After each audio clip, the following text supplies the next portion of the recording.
Live from Southern California, this is the Jim Rome Show.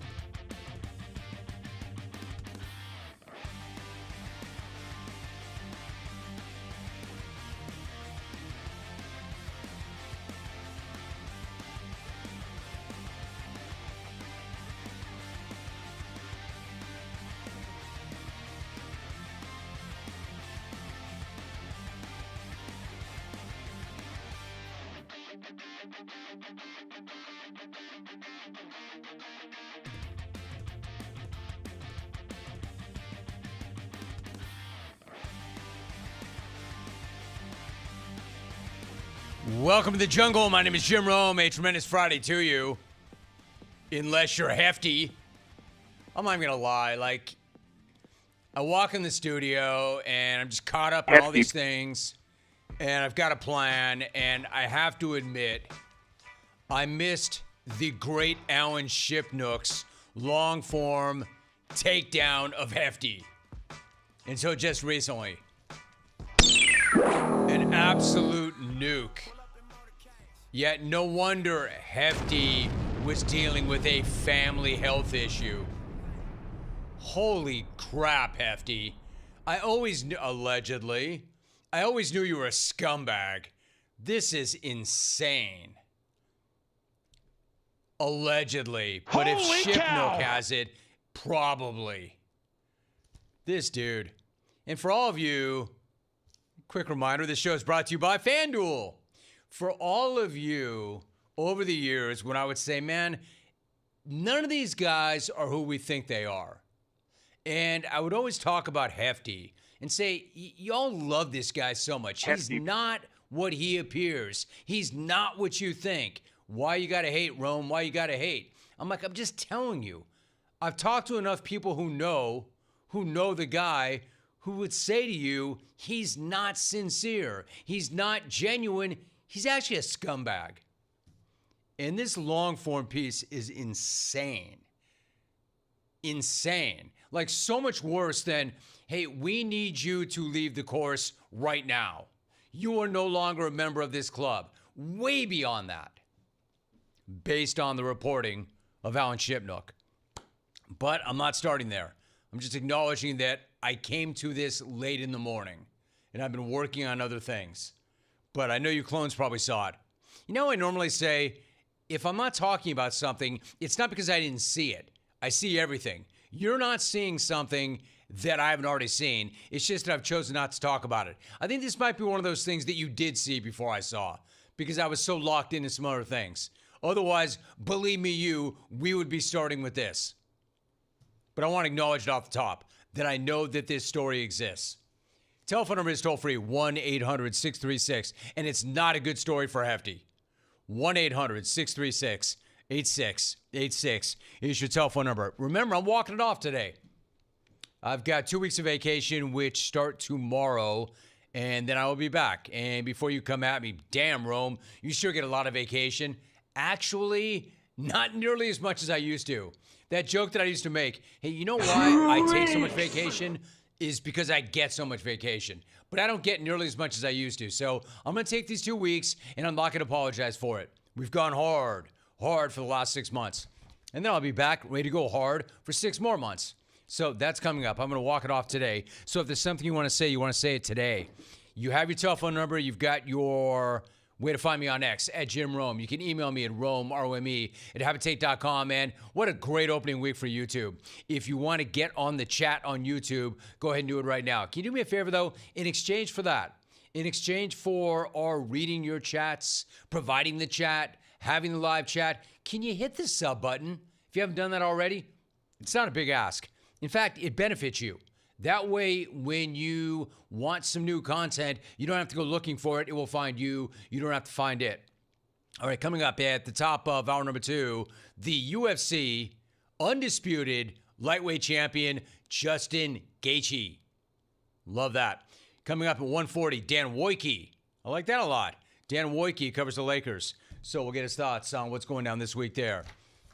If you know what you want to talk about, call me now. The phone lines are wide open. Lobby a telephone call, 1-800-636-8686. All right, so instead of starting with that degenerate Hefty, why don't we talk some soccer? Did you ever think you'd see the day that I would rather talk soccer than Hefty? Hefty. At least there's no degenerate behavior on the pitch.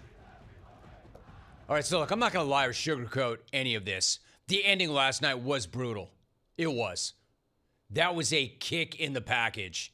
The last kick of the game, finding the back of the net. The 98th minute. So I'm not going to lie and say, that was a good night. It was. There were good things about that night, but that was a brutal ending. Now, that said, I still think it would be very helpful for everybody this morning to pause for a second and take a nice, deep breath. Breathe through it. Breathe in, breathe out. Little box breathing. Or in the immortal spelling of Aaron Rodgers, R-E-L-A-X. R-E-L-A-X. Relax, people. It's fine. R-E-L-A-X.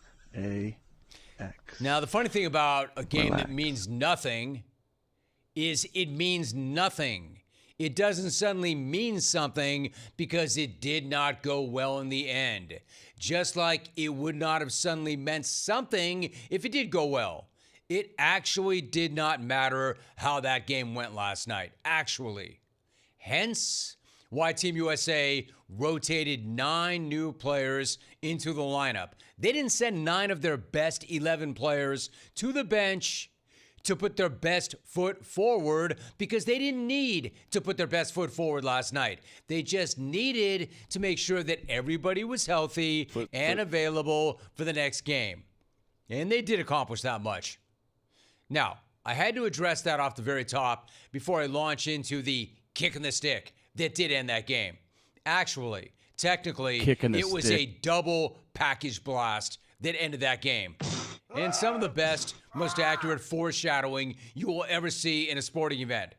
Because just 3 minutes before this entire country got blasted in the package, this dude got blasted in the package in a perfect visual representation for what was to come.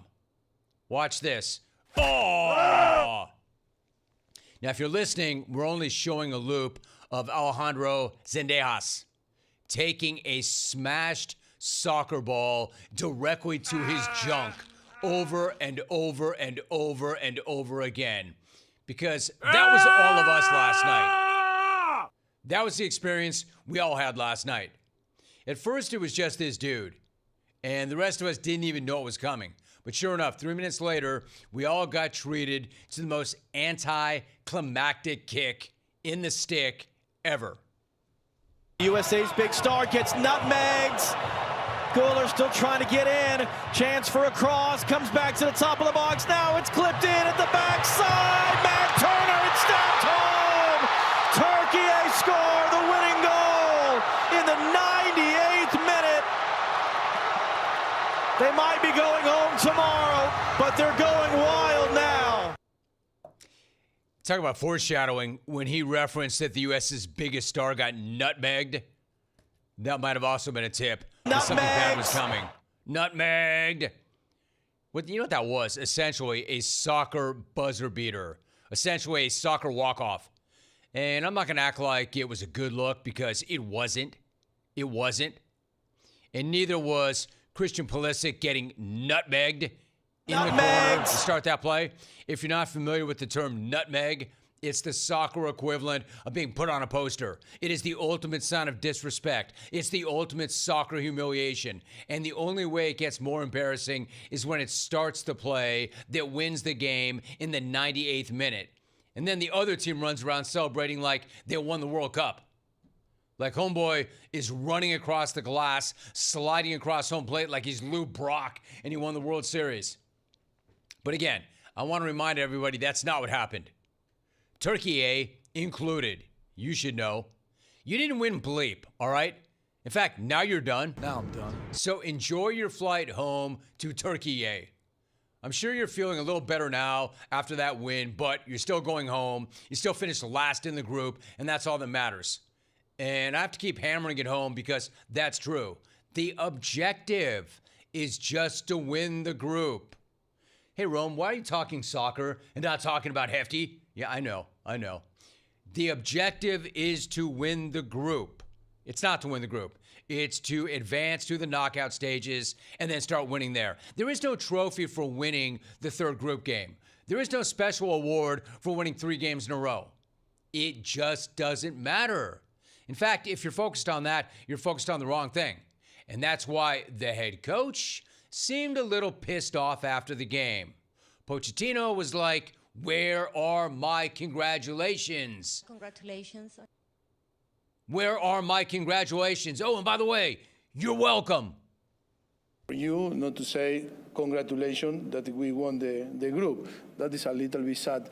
It's very positive to finish in the way that we finished. Cannot be possible, I'm sorry guys, it cannot be possible that Turkey finish celebrating the 3-point and Australia celebrating the qualification, Paraguay celebrating the qualification, and come here and for you not to say congratulations that we won the group. That is a little bit sad, but only that. I need to remember you and everyone that we won the group. Sorry, guys, we won. That's funny to me. Congratulations. It's a little sad. It's a little sad that you're not congratulating me, but I have to remind you all that we won the group. All right, sorry, guys. I got to remind you of that. All right, so where I come out on this is, I mean, he's right, mostly. We did win the group, period. And that was the objective, and they accomplished the objective. Nothing more to say about that, really. They were supposed to win the group, and they did. However, and you may find this sad, Poach, I'm not going to go as far as to say congratulations, at least not yet. The dude's like, "Where are my congratulations?" Whining little baby. Congratulations. You will get them. Well, if she's there, you'll get them for sure. But you'll get Hi. them. Hi. You'll get them Hi. when you get to the round of 16. Or better yet, the round of 8. We don't need to be congratulating ourselves just yet. Because so far we've only accomplished the bare minimum. You see, I'm not thrilled, or I'm not saying that everybody should be thrilled with that loss. I'm not saying that. Especially not the way that game ended. The way that game ended, if anything, should be a wake-up call. I'm just saying, who cares? It means nothing. We already won the group. Wake up. We already knew who we were going to play in the round of 32. It did not matter. You know what would have mattered? If you played guys on yellow cards and they were not available, or if somebody else got hurt. We're on to Bosnia and Herzegovina. Eyes on the prize. Keep the main thing the main thing. Aight? Anybody who wants to dwell on the negatives last night is just looking for a reason to dwell on the negatives. Now, I'm not saying there weren't negatives. There were plenty of negatives, by the way. Tim Weah, Gio Reyna, Brendan Aronson, Rico Pepi. Way to show up, fellas. And when I say way to show up, what I really mean is way to be as invisible as possible out there and have absolutely no impact on the game. Look, I'm happy these guys got an opportunity, and it was an incredible opportunity to start a World Cup game on home soil against a high-quality opponent. It's just unfortunate what most of those dudes did with the opportunity, namely a whole lot of nothing. But instead of dwelling on those guys who underperformed, let me shout out my dude, Sebastian Berhalter. My guy. Holy cow! Holy crap. What a game. I'm going to go as far as to say as my dude was the best player on the field for Team USA last night. And not just because I knew him as a kid running around Irvine and playing baseball with our older son, Jake. He really was that good last night. And I could not be more proud of him. First of all, Berhalter set up yet another quick start goal with this absolutely pristine, like now that I'm soccer guy, I want to talk like soccer journo. This absolutely pristine corner kick. To the back post. Knocked down. It's in. It's another early goal. It's Austin Trusty's first career goal for the United States. That corner was so beautiful. The entire nation of Turkey just stood and admired it, much less the team, as it floated all the way to the back post. At that point, I thought, like everybody else, damn, here we go again. Here comes another USA beatdown. Team USA is unstoppable. But of course, we're not. We're not. And as I warned you yesterday, Turkey is much better than how they showed up in the first two games of that tourney. And you knew they were going to try to save face by making a statement against the hosts. So I was not surprised at all when they battled back to take that 2-1 lead. And of course, it was my dude, Sebastian, who leveled it again by blasting home his first ever World Cup goal in his first ever World Cup start, and it was beautiful. McKenzie tries to load up the long throw. Man down for the U.S. Ball's knocked down. Fall up, bam! Shot, a goal! It's Sebastian Berhalter who ties the game, My dude. and he wants more. I love the celebration, too. Picked up the ball like that mom that picked up Jake Rome's ball at Balboa Park when he was 6 and ran it back. Maybe that's where Sebastian got it from. The balls that guy had, even to take. Fearless, man. You have to understand, too, how hard he worked to get to that point. That's my dude right there. All heart, all grit, all effort, all gas, no brakes. This guy leaves it on the field, and he's got some skill now, but all heart, all effort, all grind, and one of the best set piece takers in the entire tournament, and will be a legitimate weapon for this team off the bench in the knockout stage. My question, though, who else will be? Who else can come off the bench when these games get even tougher and actually contribute? I said last night was a depth test for Team USA, and they did not exactly ace the depth test. Depth is pretty clearly not our strength. Now, some good news. Christian Pulisic looks fine. He said he was 100% going into the game, and he looked 100% in the last 30 minutes of that game. He clearly gave that team a lift as soon as he came onto the field, and he nearly put them ahead late in the game with a close miss on a laser blast from his injured left leg. Left leg looks pretty good to me. And this dude looks perfectly fine to start against Bosnia next Wednesday. And that alone is a way more important thing and way more significant to Team USA than the actual outcome of that game last night. Then again, absolutely everything is way more significant than the outcome of the game last night because, again, the result meant nothing, which is why nothing changed for me last night in terms of my outlook. I still believe that we will win. I still believe in our best 11 guys. I still believe in the amazing support across the country. I still believe that they can absolutely handle Bosnia. In fact, I know they can. Now they just have to go out and do it and keep it rolling after that. And if they do, and if they go on a run, if they can hit the final 8, I promise nobody, and I mean nobody, will ever think or talk about that stupid double package blast that ended that game ever again. And haters, if it's not too much to ask, and I'm not asking you not to hate because I know that's an impossibility, because hating is your favorite dopamine. But at least wait until you have something legit to hate about. A loss to Turkey in a meaningless game is not it. Damn, Rome. Did you not just break down soccer for 20 minutes? Yes, I did. And if you ask me, brilliantly so. Wait, does that mean you like soccer, Rome? Weirdly? Let's not get into that just yet. Let's not get into that yet. Just because I watched it start to finish does not mean I like it. Just because I texted Sebastian's pop in the middle of the match does not mean I like it. Yeah. All right, so anyway, that's my take on that. If you want to react to it, if you want to talk about the game, the match, absolutely we can.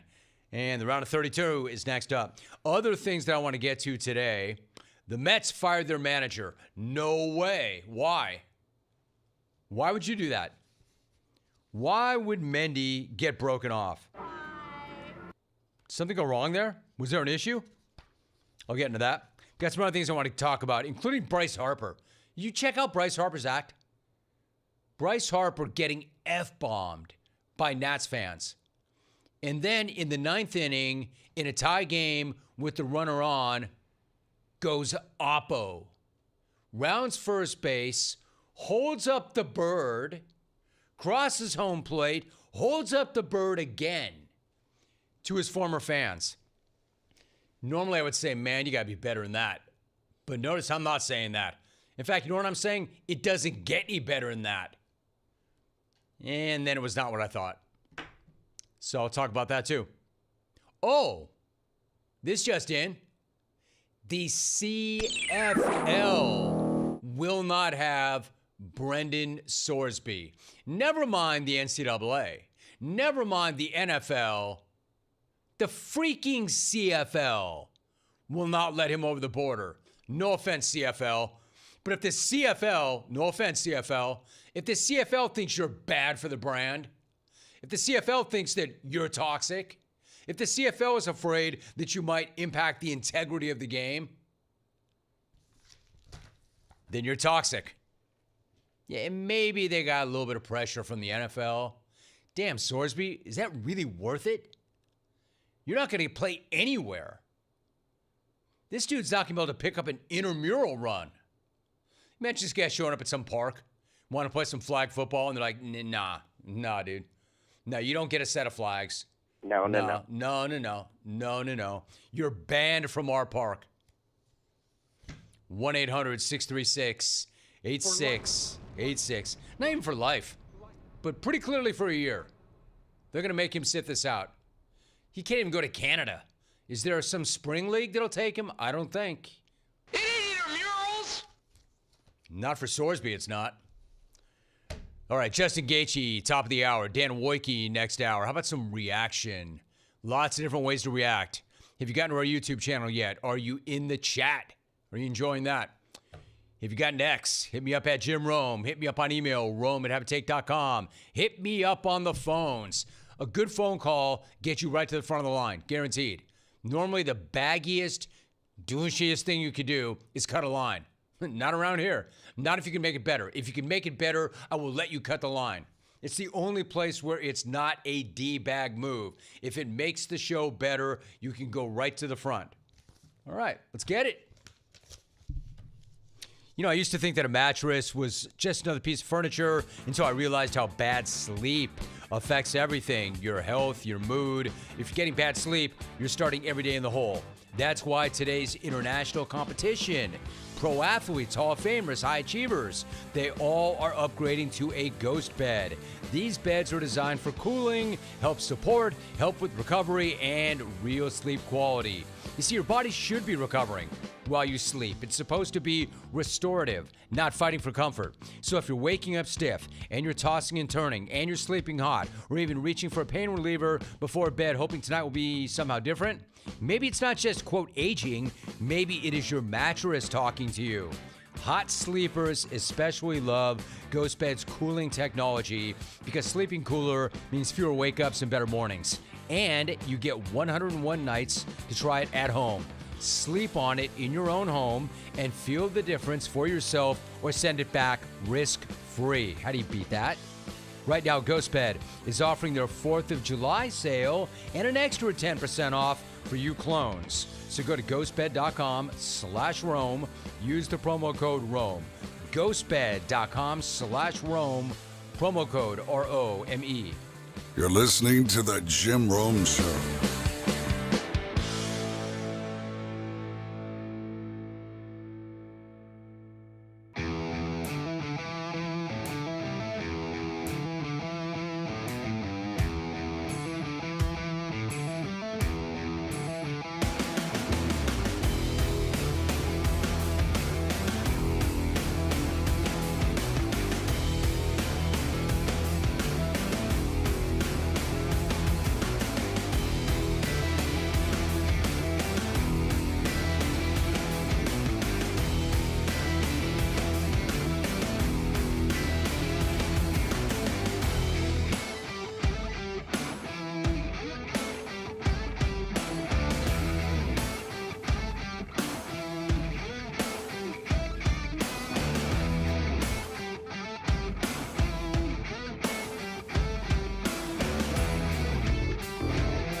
All right, so again, I want to acknowledge this, and it kind of puts me in a funny way in the sense that I don't want to spend a ton of time on it, but I can't not acknowledge it. On the Super Chat, there are two different things you can do on chat. Three things, actually.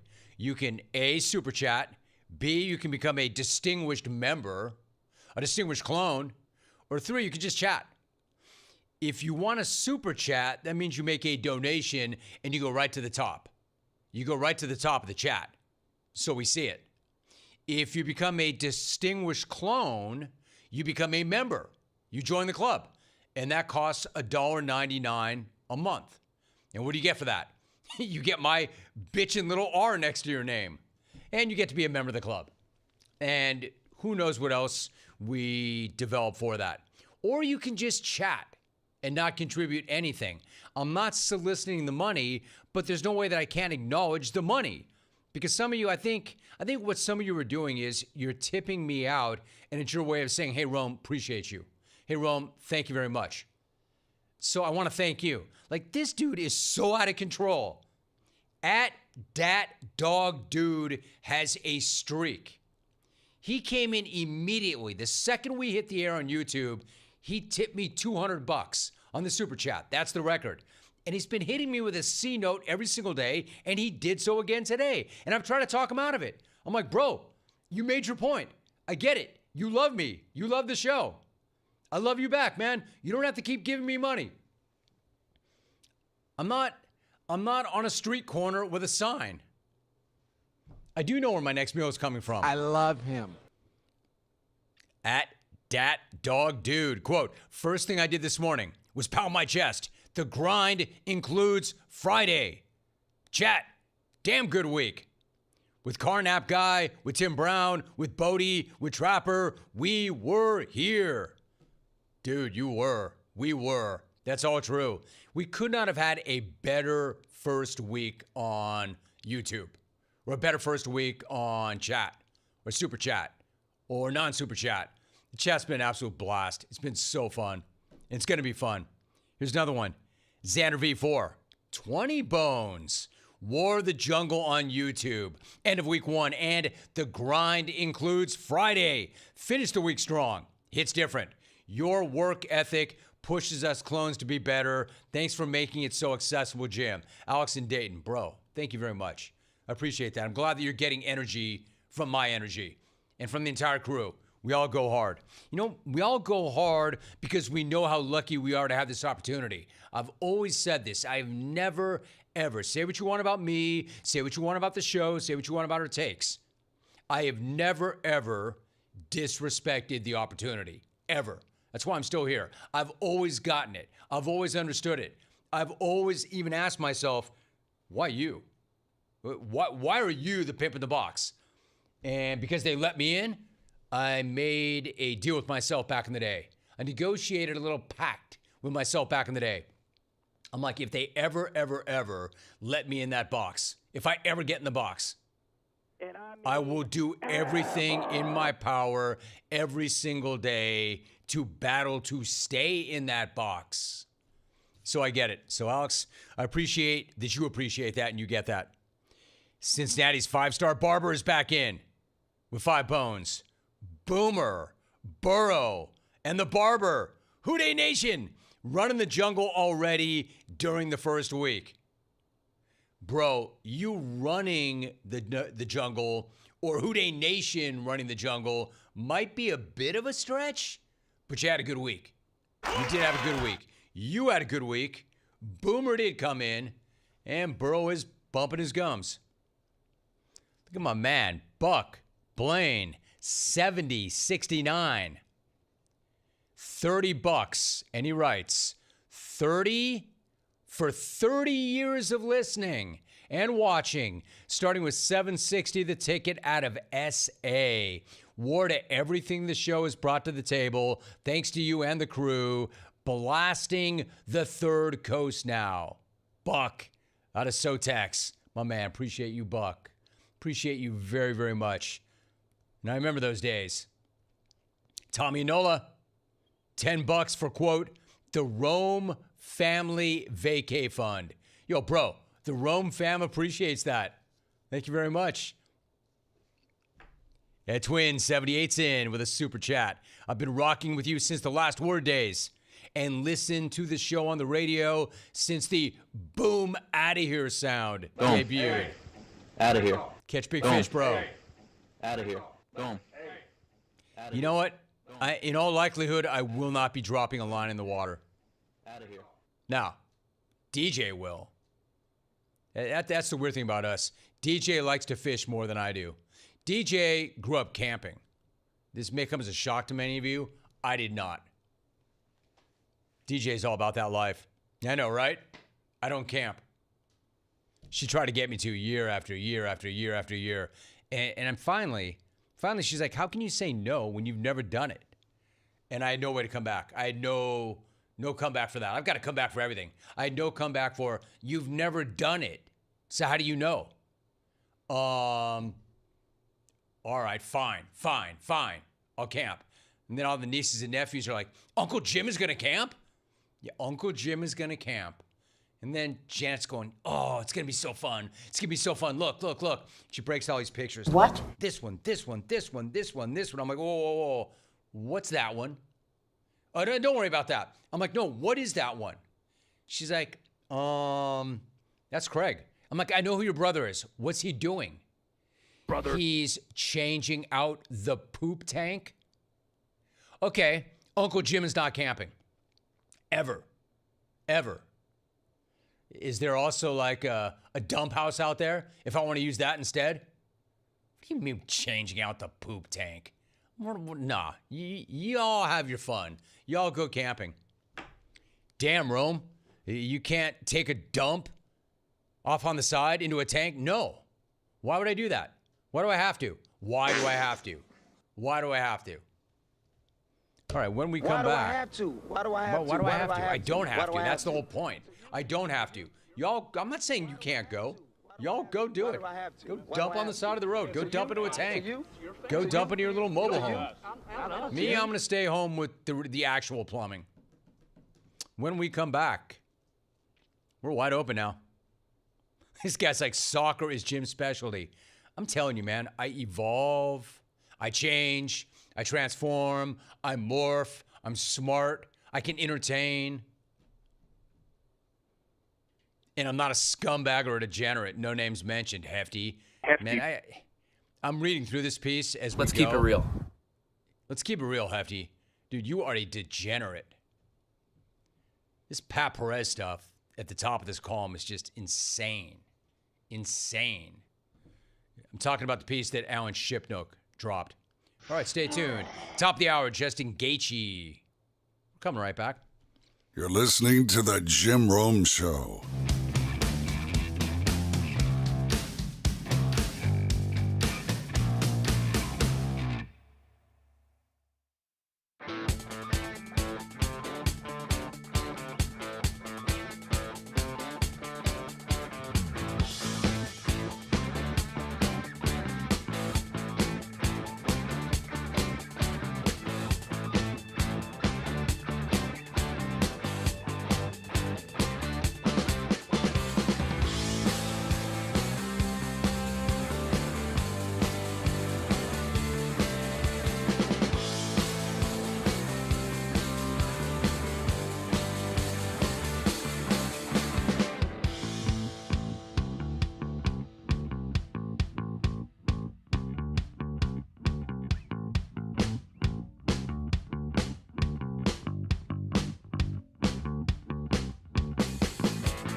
Friday, always an Ask the Pros Day, where you get to ask me or anybody else on the crew a question, and it's always sponsored by O'Reilly Auto Parts. Post your question at Jim Rome. Use the hashtag AskThePros on X.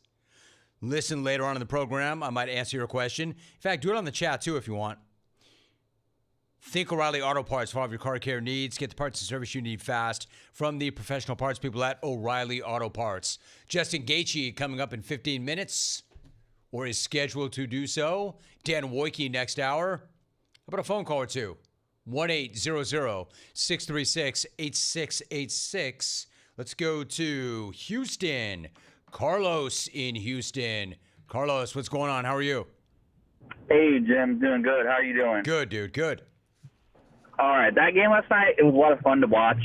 But the ending, it was just so deflating. Like, this team had so much momentum going in, and I get it. We had our guys out. We didn't let them get other yellow cards. But you'd think that, you know, the backups could carry that momentum. Regardless, I'm actually concerned now. I'm concerned that Bosnia is going to get a whiff of this, you know, upset vibe, and they're going to want to really ruin our party in front of the whole country, the whole world, when we're thinking we're going to finally make some strides in soccer. So that's what I got, Jim. I'm out. Here's the thing. Part of that I agree with, and part of that I don't. Yes, it was deflating. Of course it was deflating. It was the last kick of the game. It was in the 98th minute, and we lost in a game that, you know, a tie would have been fine. Now, I'm sticking with my main point. The game didn't matter. The only concern was, what if we lose momentum? I don't necessarily think that we lost this great momentum. Now, if they win that game and LA's just popping off and we have even more energy going forward and we win 3 games, certainly, and that would be better than the way the game ended, of course. But I'm not saying that it's a reason to panic. I'm not concerned. And in terms of, I'm not worried that Bosnia is going to see that and think, oh, wait a minute, they're not bulletproof. Wait a minute, they're not unbreakable. Wait a minute, they can be beat. What the hell are we talking about? We're talking about the U.S. men's national team. We're not talking about some dynasty here, all right? We're talking about a team that won 2 games in the group. Bosnia is not going to see us any differently than they already saw us. Believe me, Bosnia in the round of 32, in the knockout stage, is going to approach it the exact same way. They're going to want to beat us. They're going to want to beat us as the host nation. Nothing changed. I would not worry about that. Now, if you want to be worried about things like, now, wait a minute, how come our bench didn't show up differently? How come we didn't get better play? And where is our depth? Now, if you want to talk about things like that, okay, I think that's fair. I mean, there's a reason why so many of the top 11 did not play last night. I already laid that out. But it was such a great opportunity for those who normally would not start or normally would not play to actually get out there and make a difference, and they didn't. That's my concern. A lot of these guys played really not well. All right, they played like crap, if we're being honest. And then some of them were actually sleepwalking until Pulisic actually got in the game. Now, you saw the energy change when he got in the game, and even he made some mistakes. But he also had some quality chances. 3 shots on goal in like 5 minutes. You can tell how everything changed in a way when he got on the pitch. He makes guys around him better. He makes them raise their game up. My point is, why didn't they do that anyway? I thought the energy was pretty good, and they got up to another great start, but depth is a concern. I'm not concerned about our best 11. But I'm also not concerned that, wow, that was not only deflating, all the air went out the balloon. Now we're in trouble. No, we're not. No, we're not. Not yet. Not yet. It doesn't change the way I feel about this group. I think they're talented. I think they're hungry. I think their chemistry is great. I think they're connected. I think they're well coached.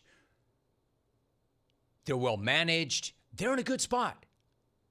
If you had said before the event that they would come out, get to the round of 32, get Bosnia, we all would have taken that. We all would have taken that. We all would have been fired up for that. With the nation behind them, great energy last night in a game that didn't matter. Who knew? Who knew I could spend an hour talking soccer? And happy to do so. I would not sweat that, honestly. Now, if we get to the round of 32 and they get knocked out and they don't look good doing it, that's a very different discussion. Then we can have that discussion. I feel like we're having a discussion that we shouldn't be having yet. I feel like we're having a discussion. You know, it's kind of like one of those things like you do with your mind, like you always fear the worst, you fear the worst, you fear the worst. And deal in reality. Stop fixating on something that hasn't happened yet. Stop fixating on something that hasn't happened yet. Let's deal with reality. Now, if that thing that you're so afraid of does happen, then we'll address it when it happens. But it hasn't happened yet. Like this. This didn't happen yet either. At 3 cracked cheeks on the chat. Did I miss the Deca? Yeah. You did. Do you know why? We didn't play it. Good catch, chat. Yeah, yeah, yeah, yeah. Yeah. Yeah, yeah.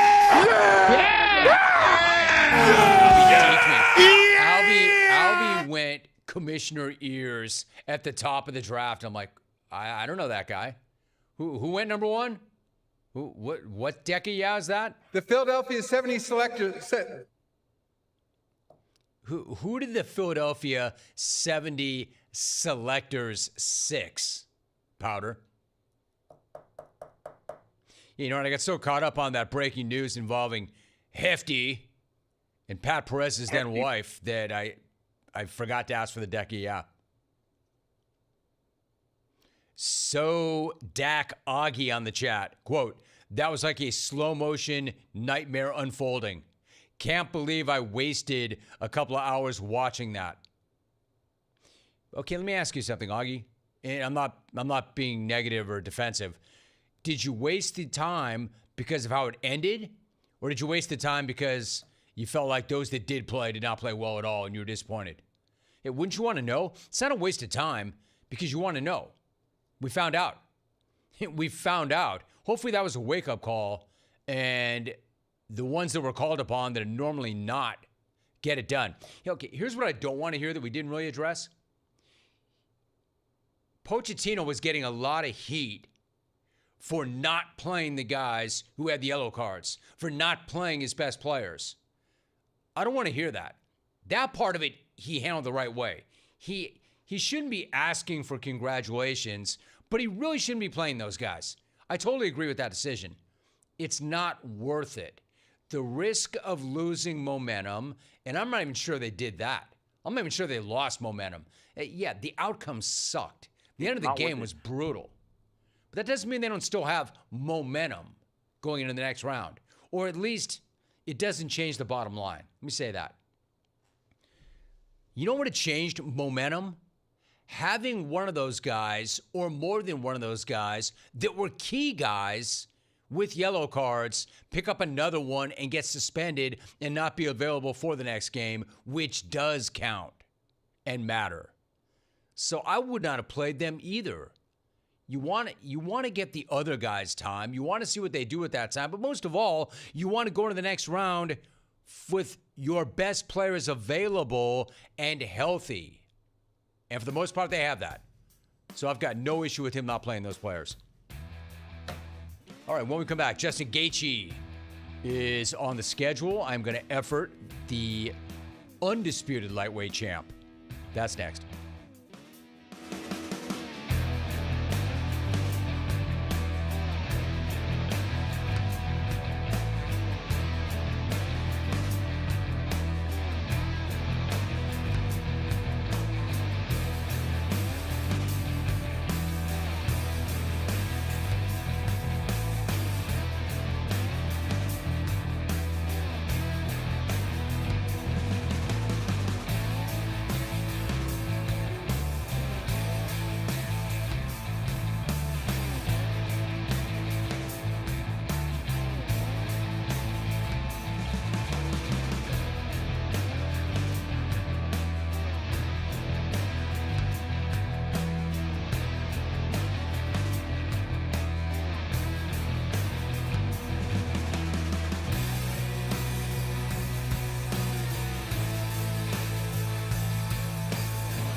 That is true. I am Jim Rome. We are live in Southern California, and I am on Westwood One.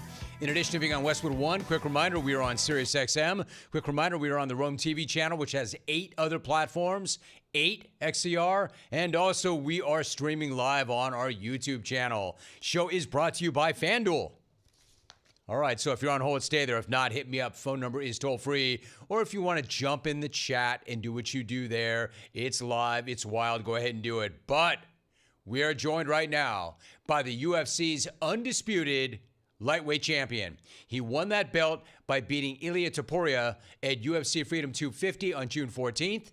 He is the former 2-time interim lightweight champion. He has held the BMF title. He has a pro record of 28-5, 21 knockouts. He is currently ranked number 4 in the UFC pound-for-pound rankings. But the fact is, there really is no other dude like this dude. We are joined right now by Justin Gaethje. My dude, how you living, champ?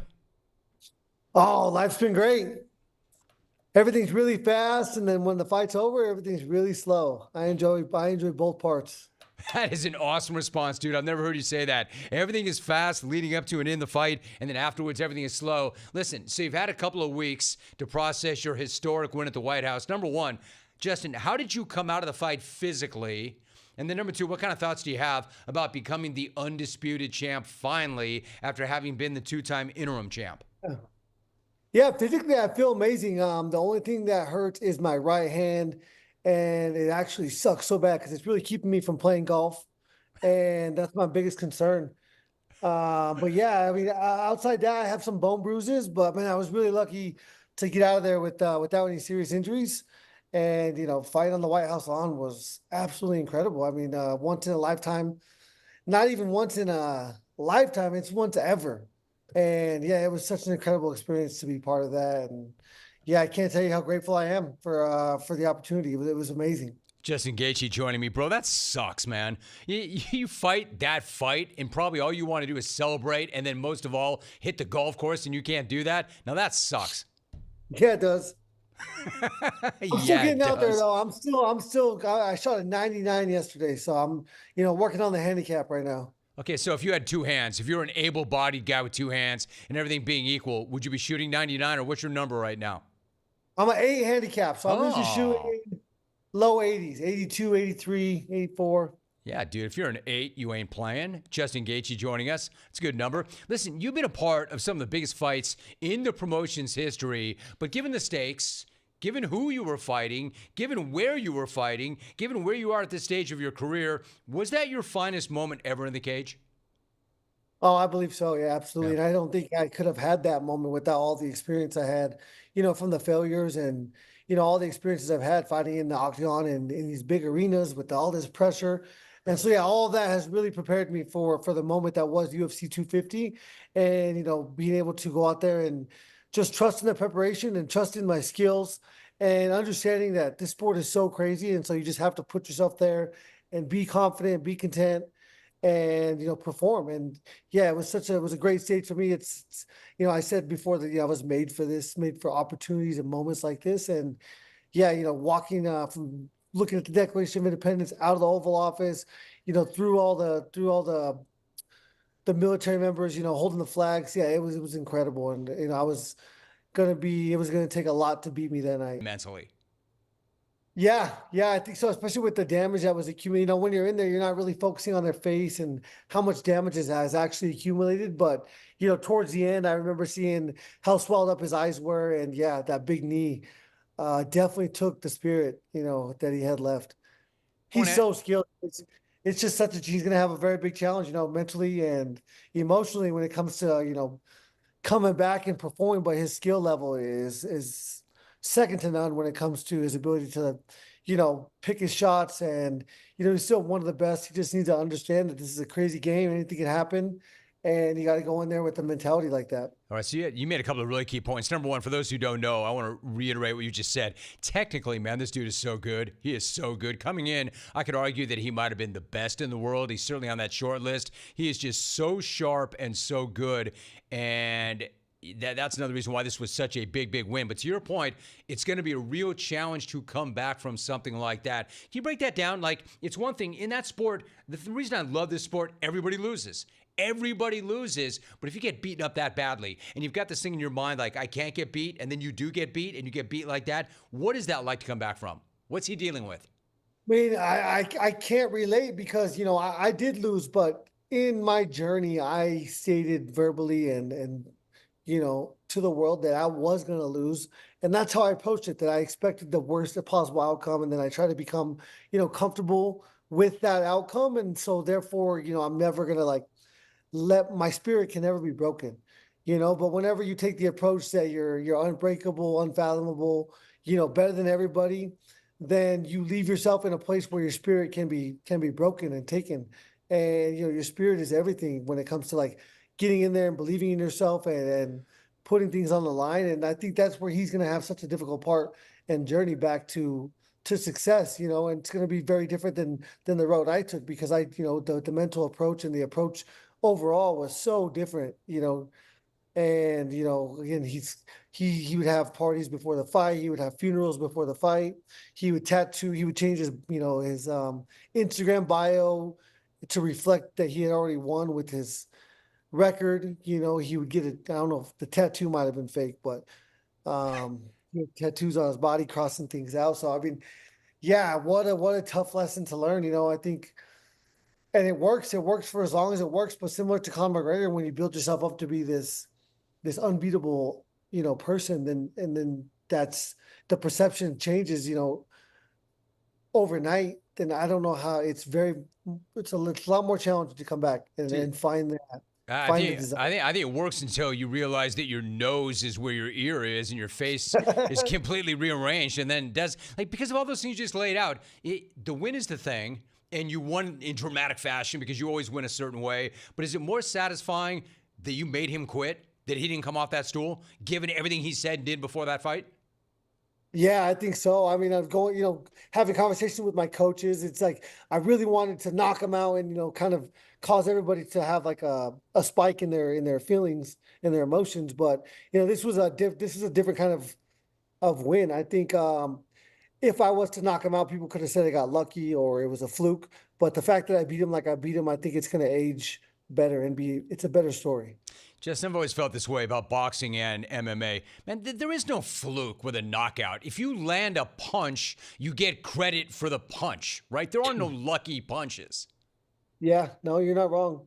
But, you know, there's a significant difference if I was to go out there and land a shot in the first round, knock him out. People wouldn't understand that I had the abilities to beat him all the way, you know, in every aspect of the game. Nah, dude, we already knew you. We already knew what you were about, but I know what you're saying. Like, kind of like the Conor running across the cage and catching Jose Aldo with that one shot, but that's kind of what made Conor what Conor was back then.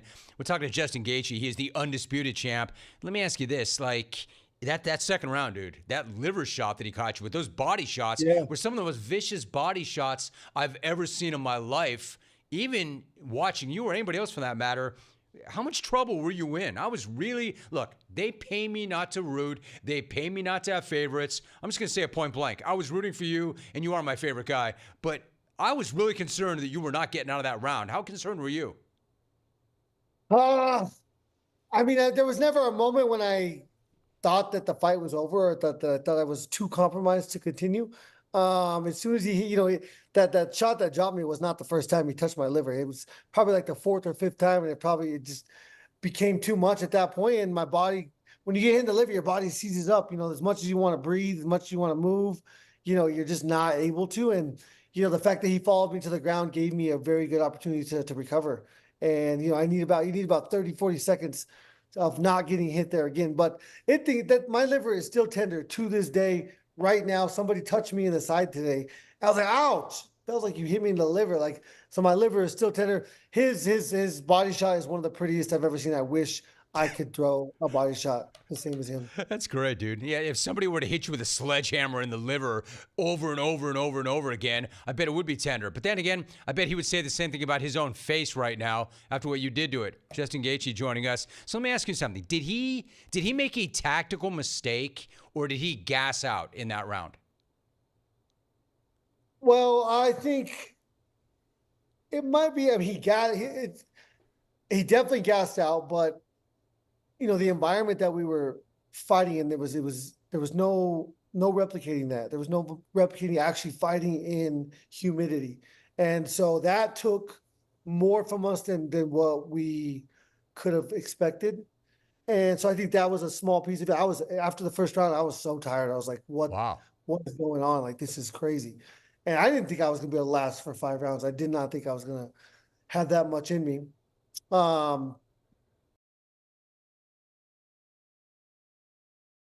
I asked you, you know what? It makes you feel better. I forgot what I asked you. I had no reason to. Justin Gaethje joining us. Let me ask you, okay, this I do know. I didn't forget this. Did you know if you got him into deep waters, because that's where you live and that's what you do and that's not what he does, that you were going to win that fight if you dragged him out there? I did know and understand that I needed to get it to the third, definitely the second round, but the third and fourth round. And, living at elevation, I definitely have to have confidence that if I'm tired, they're more tired.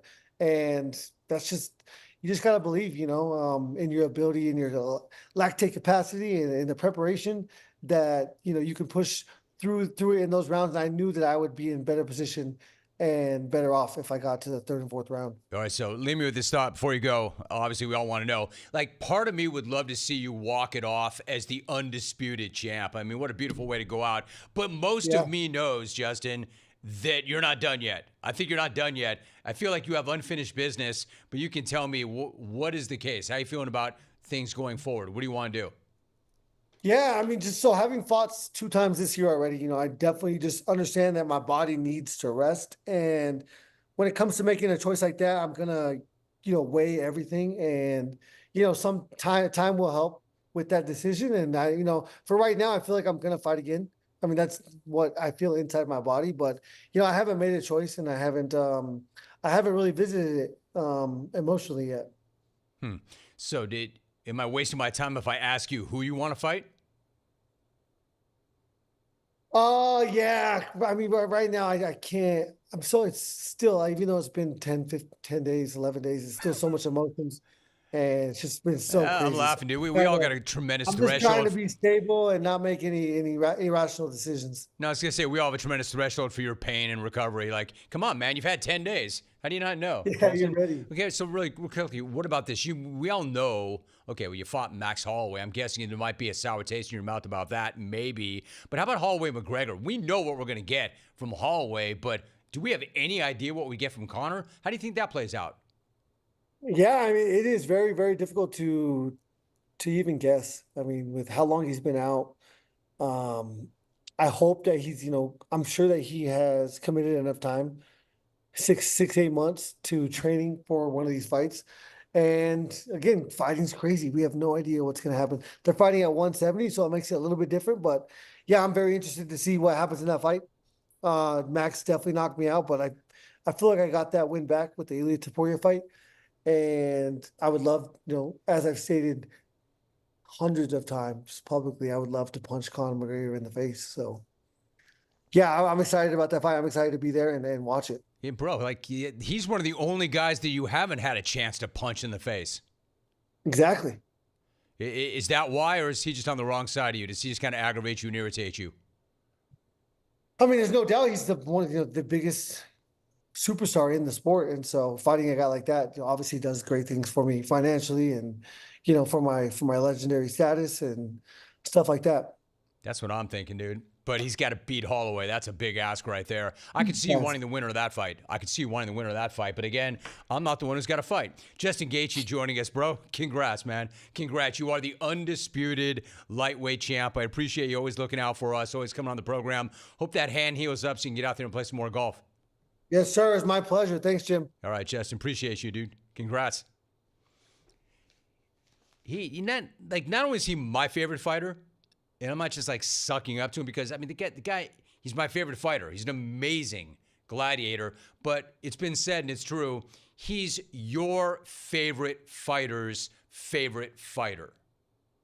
That's how much, reverence there is for Justin Gaethje. And what he did, he was an enormous underdog coming into that fight. And Ilia Topuria was arguably the best fighter in the world coming into that fight. A much younger fighter, an extremely gifted fighter, and Justin Gaethje just did what he does. He did what he always does. He put on a war, and he won the war. Yeah, I thought he sounded great. All right, if you want to talk about that, go ahead. Other things I want to get to. The Mets, they're not great. In fact, they're horrible. And now they fired their manager. You know why? To quote Chris Carter, you got to have a fall guy. Y'all not going to decide to do the right thing. If y'all got a crew, you got to have a fall guy in the crew. If you're going to have a crew, make sure you know who's going to be the fall guy. Great take. Okay? Can you imagine? I know none of y'all gonna never drink. You want to ride with me? You want to roll with me? You want to be a part of our crew? You're the fall guy. If anything ever happens to me, you take the fall. Who signs up for that? If you're going to have a crew, make sure they understand. Can't nothing happen to you. Yeah, I got that, Chris. Thanks. Thank you, Chris. I got that. Can you imagine signing up for that, man? How bad would your life be that would be a step up, that you want that job? Well, I'll take that. I'll take that bullet. I will go to jail for you. I will take the rap. Absolutely, you got it, dude. Sign me up. Maybe that's Hefty's problem. Hefty did not have a fall guy. You imagine that job. All right, so my thanks to Justin Gaethje. Still ahead, Dan Wojcicki.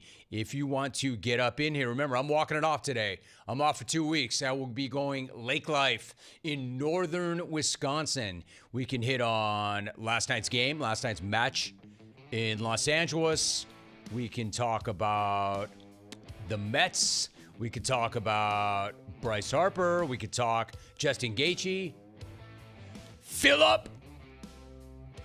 I'm still working my way through this piece. I just can't even imagine these allegations.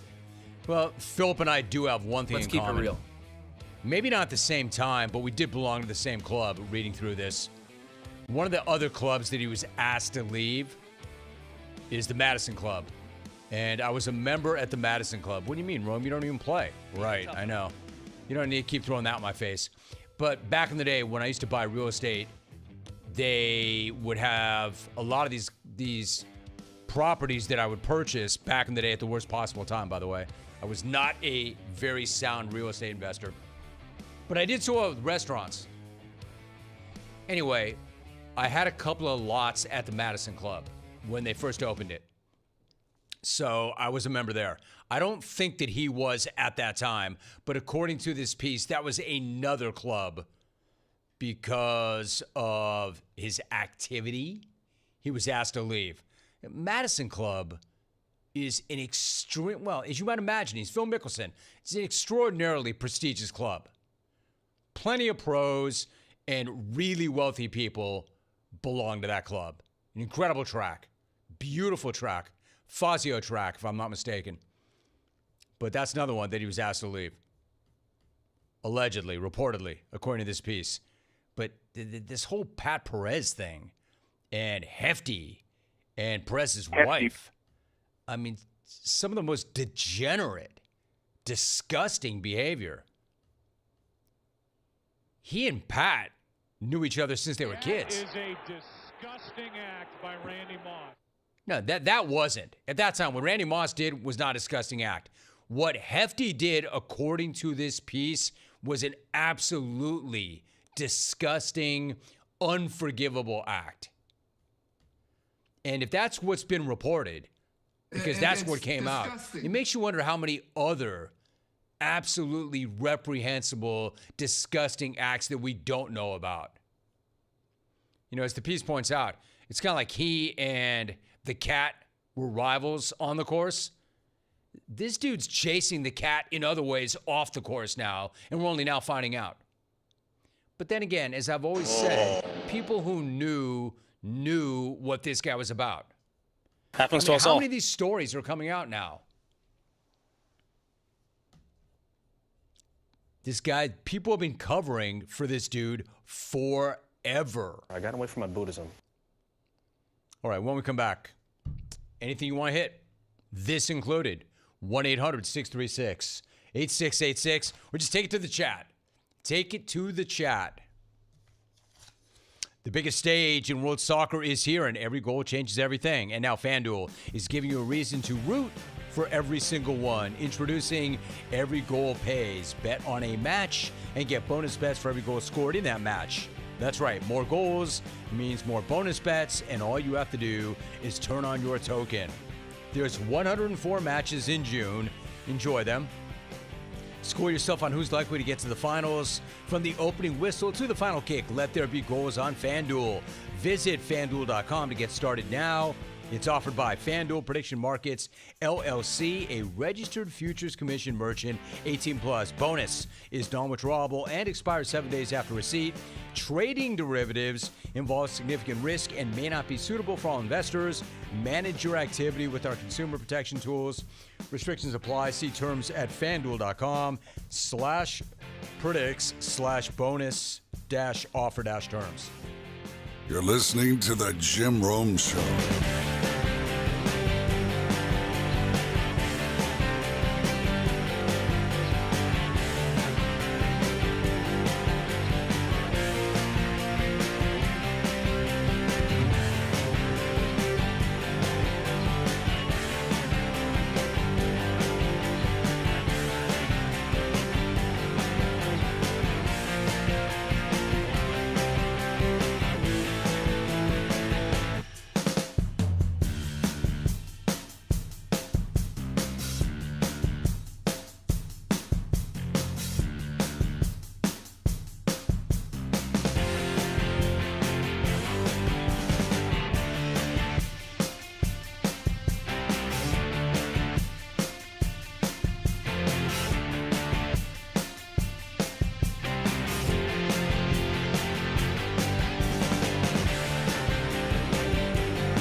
Thanks to the undisputed champ, Justin Gaethje.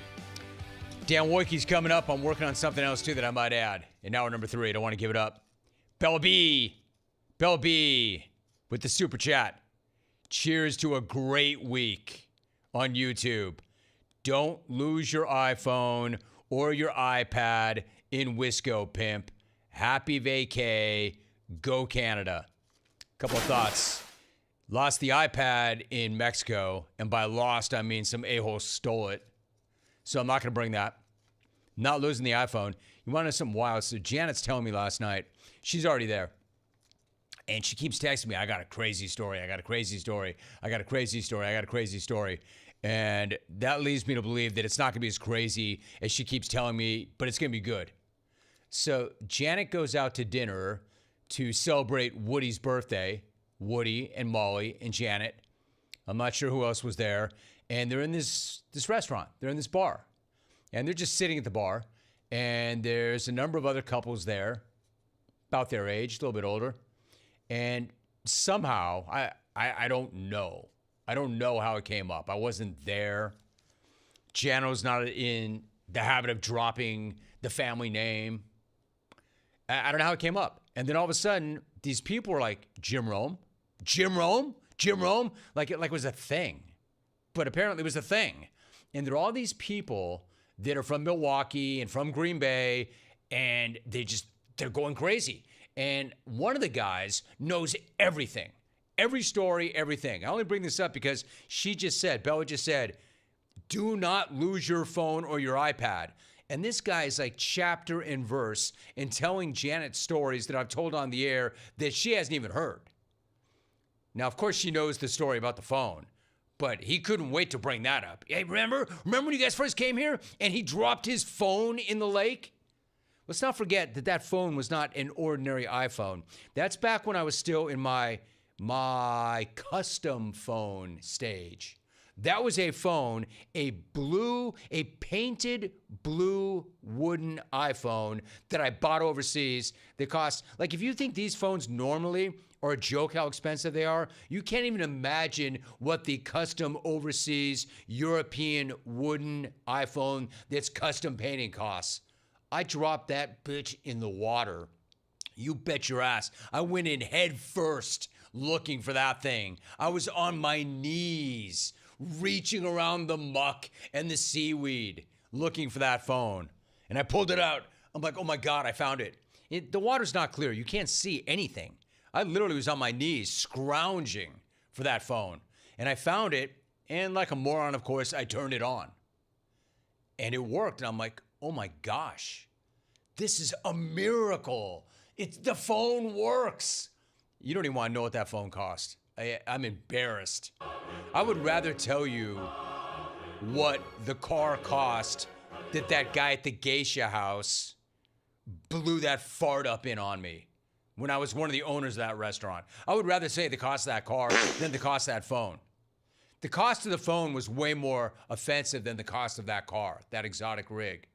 So I turn on the phone. I'm like, hallelujah, it works. Of course it doesn't work. It's in the water. The second I turned it on, it popped on, and then all of a sudden, it short circuits. I do everything in my power to salvage that phone. I had that phone in Rice. I had that phone. The second I got back to California trying to get it fixed, never worked ever again. Anyway, that guy knew that story. He knew every story. Every story. And they all knew every story. And even the wives. And these are, frankly, I don't want to give ages because ages will get you run, but I'm guessing they're a few years older than me. And even the wives were down. The wives knew the show. And they wanted a picture with Jano, like Jano was some celebrity. But that's what she ran into. She goes, it was like out of a TV show. She goes, they were so nice. Hey, can you name drop them? Can you name check them? Can you talk about them? That's whenever Janet meets somebody who is pro-jungle and says nice things about us, and they knew everything about the kids, they knew everything about the family, immediately Janet will hit me with, can you mention them on the show? Can you mention their names? Here are their names. And I'm looking at this text, and there's all their names. I'm like, Jano, I can't do that. I can't mention their names. But anyway, really nice. I hope I see you folks. Because Janet loved meeting you. Bodie is in. Justin G is my favorite MMA fighter. No fear in that dude. None. Scott McCrate, 551 on the chat. Great interview. Thanks for bringing the highlight on. My favorite fighter, bar none, Ward Gaethje, forever. Oh, Vic and NoCal. I knew he'd have a very educated MMA take. Quote, if Gaethje wants to drag me out to deep waters, I'm good. That's where I live. Signed B. Dele. Still, Vic? Vic, you know you won the smack off, right? You can never win a smack off running Bison Dele smack. The smack hey, Vic, off. One more thing. Chat's new. That take is old. Really old. If you're going to come to a new platform, wouldn't you come with new smack? Keep it fresh? This guy, really quickly, Sodak Augie. 2 weeks on vacation in northern Wisconsin. I'd easily put on 15 pounds of beer and cheese curds. Dang, Jim, make sure you get your steps in every day. Bro, don't even get me started. I was having a good week. I was cutting weight like an MMA fighter for this trip. And then I came off the wagon one day, just one day. One day, I had one of the worst nights ever. And I gave back almost all the work I had done in the 2 weeks prior. Last night, 2-hour ride on the Peloton. I'm going for like a crazy weight cut before I get on that plane. It won't matter. It won't matter. All right, when we come back, Dan Wojcicki scheduled to join us. We'll talk some Lakers. Also, I'm chasing something in the third hour. It's not confirmed yet. But if I'm adding something on the fly, it must be good. I don't want to say what it is. I've got a really funny crack to add to it that I'm not going to add because I don't want to jinx it. Anyway, I'm chasing. Just know that. I'm chasing. Stay tuned. You're listening to The Jim Rome Show.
Welcome back. I'm Jim Rome. All right, coming up next hour, sometime next hour, I'm not exactly sure what time. Might be in the final segment.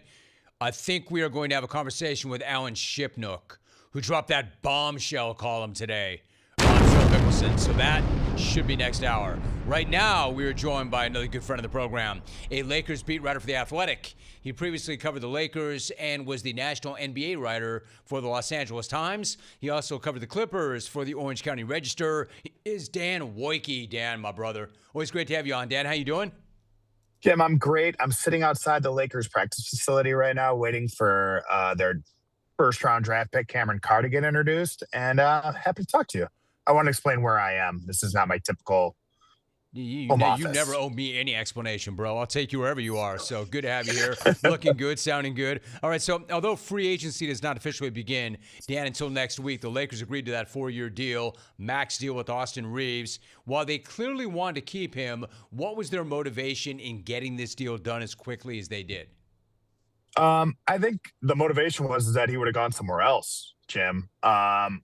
A story I've told, to some people around the league over the last day or so, or 2 days or so, talking about this Reeves deal. When I was a kid, I would buy baseball cards and I would go and look up how much they were worth.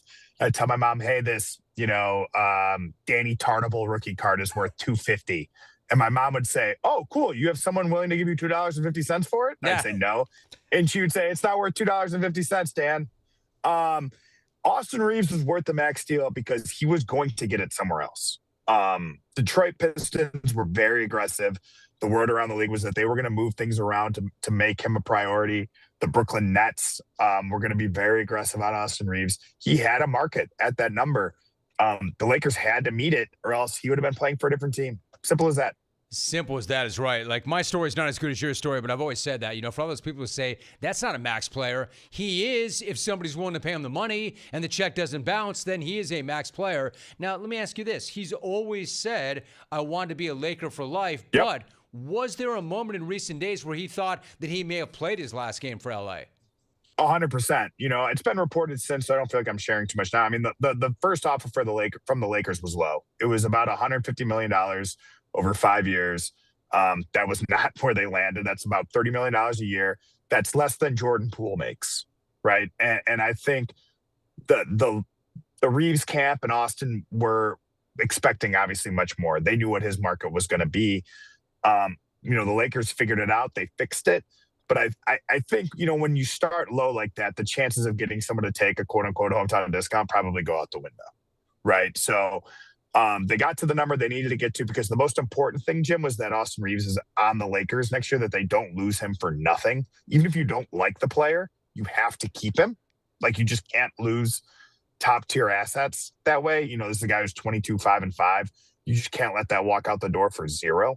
So I think, yes, he wanted to be a Laker. He wanted to be in Los Angeles. And I mean, that showed up in the way that, one, he took a shorter term deal. He did have a 5-year offer on the table. He didn't take it. I think too, he didn't let the fact that the negotiations got ugly early on, like, turn him off from the fact, like he told me, we spoke, I want to say, I think it was 2 days ago about this. He told me that, every morning he would wake up and be like, hopefully today's the day we can get this done. I want to get this done. I want to stay. I want to get this done. And, there were days where it looked like it wasn't going to get done. And then the speed in which it moved from being bad to being, what he wanted was really, really fast. And I think that's why, people have seen the picture, I'm sure, online of him, like, kind of sprawled out on a golf course in Arkansas. That was after he found out that the Lakers had gotten to the number he needed them to get to, and they had to make a good decision. And, he's going to be on the Lakers. Dan Woike joining us. 2 takeaways from that. Number one, your point's so well taken. They had to. No matter how you feel about the player, no matter how you feel like, number one, you're not paying him, but they had to sign this guy. They had to, because, to your point, you do not let an asset like that walk out and get nothing in return. And then also, tell me about this. How important is it? And did they have to? Because Luka wanted him. Luka wants to run with him. Mm-hmm. What Luka think matters a hell of a lot. Did that factor in? Yeah, I think Luka did make it known to the Lakers that he wanted to play with Austin Reeves. We reported this, that, to the extent that Luka had said to them at one point, like, if we're going to talk to the Bucks about Giannis, I want to, let's not include Austin in those trade talks. I think though, but Luka doesn't at this point have to go to the Lakers and say, give me this player, give me that player, give me this player. I think the Lakers know what Luka Doncic wants. And basically he wants versions of TS, right? And the teams he had success with in Dallas had players like Austin Reeves. Now, Kyrie Irving, Jalen Brunson, obviously, these are NBA champions, different tier, but like at different times in their careers, right? We're talking about there's always a secondary playmaker next to Luka Doncic on the best possible teams. And I think, they had to have that in-house. Right? One piece of the puzzle was in the building. Now they need a rim running center. They need the shooters and the athleticism on the wing, to fill in kind of like the other parts of the puzzle. But I think if you want to look at what Luka Doncic wants, look at what he left in Dallas. That was the team that was built for him. That was the team he wanted to play for. Reminder, he did not request a trade to the Lakers. That was something Dallas decided to do. And I think, Reeves is a part of that puzzle. Dan Wojcicki joining us. Dan, to that point, like he wants what he had there or something similar to what he had there. And one of the things he had there was some really quality bigs. I'm looking at that roster right now. I don't know that DeAndre Ayton would fit that category. So what do you think they do for a big? Where do they look for a big? Yeah, I think the Ayton thing is interesting, Jim, because for the money last year, DeAndre Ayton did his job. Yeah. Right? Like he was available. They don't beat Houston without him. He outplayed Alperen Şengün in multiple games in that series, which, I think at the start of the season, if you were to tell the Lakers, hey, DeAndre Ayton is going to be there for you in the playoffs when you need him, and he's going to help you win when you don't have Luka and you don't have Austin Reeves and you're shorthanded, the Lakers would have signed up for it. I just think that he's not like a quote unquote Luka center, right? Like in the way that the types of guys that they want. Luka's superpowers are that if you have a player who can protect the rim and can catch lobs, Luka can unlock crazy levels in you. Like you're talking about, the bigs he had in Dallas. These are guys that are they're not bad players. I was going to say, I say this respectfully, but then when you say something's respectfully, something disrespectful is about to follow it. I know that. I know that. Yeah, respectfully, Jim. We're talking about Derek Lively and Daniel Gafford. Yeah. Right. We're talking about Dwight Powell. We're not talking about, prime Joel Embiid. We're not talking about, all NBA level DeAndre Jordan as a run and jump center. Like that, right? Like maybe not all NBA, but he did. That's the point. Yeah. That's the point, right? So finding a center, I think, they can look for A-list centers and they want that. I think if you can find a C-list center that you can turn into a B center, I think is probably the ideal pathway to go down. Whether or not that person exists, it's hard, right? There aren't a lot of guys that play that way right now in the NBA. Really dominant rim protectors who also block shot, who also can screen and roll and play with a ton of athleticism. And if you have one, you probably don't want to trade him, right? So the Lakers are on the hunt. I know that they've been active in conversations for bigs. They're going to stay active in conversations for bigs. It's priority number one for the Luka camp, which lends me to believe that it's priority number one for the Lakers. Dan Wojcicki joining me for a few more moments. He's going in for a presser. So, Dan, what does the Austin Reeves contract mean to the LeBron contract? Yeah, nothing. Actually, that's the fun thing. It has no relation whatsoever, right? Austin Reeves' contract this year was a byproduct of him being on a really tiny salary cap hold. So Austin hasn't signed his deal. He will not sign his deal until the very end of free agency. So basically the Lakers haven't touched any of their cap space. They haven't done anything yet with Austin, and they can just tack that on the end and it won't affect them this year. It has some maybe long-term effects as to how they spend, but in the meantime, it doesn't. I just think the LeBron thing, Jim, is more how does he the Lakers have all these wants and needs? They have promised Luka Doncic a Luka roster, and how does LeBron fit into that? I think he fits. I think he fits on any roster, but I think he fits. The question is can you add the athleticism and shooting you want? Can you add the bigs that you want? Can you get younger in the ways that you want to get younger, all while still paying somebody who's going to turn 42 next year, and quite frankly deserves a good salary? He's playing to a good salary. Say what you will about LeBron James. like this isn't a mid-level player, right? Like he's not. He's certainly not a minimum player. This is like, if you close your eyes and you just, someone read you the stat line, this is a player who's probably worth in the mid-30s, maybe more than that in free agency.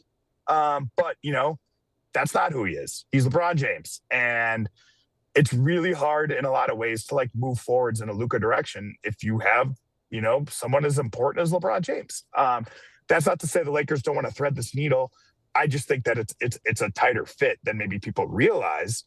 I still bet on, I think, them figuring it out, but it's not easy for the Lakers to do all the things they want to do moving forwards and still like offer LeBron a number that's, that measures up to his production.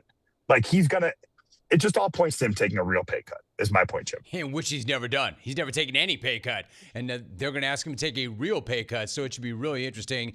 Meantime, they do nail their first priority of the offseason. They sign or at least get a commitment from Austin Reeves. He is a Laker beat writer for The Athletic. Good friend of the program, longtime friend of the program. He is Dan Wojcicki. Dan, appreciate you making time. I know it's a busy work day. Thanks for doing that, Dan. Good to see you. Thanks, Jim. Good seeing you too, buddy. You're the best. Dan Wojcicki. When I say you're the best, it's not throwaway. Like, he's the best. Great job. All right, when we come back, third hour. So what we're going to do in the third hour, we have a commitment from Alan Shipnook, but we're kind of moving him around. Like, whatever works for him, we're going to try and get in. So I think that is going to happen. Maybe in the last segment, I'm not exactly sure. Also, next hour, Alvy will have his week that was.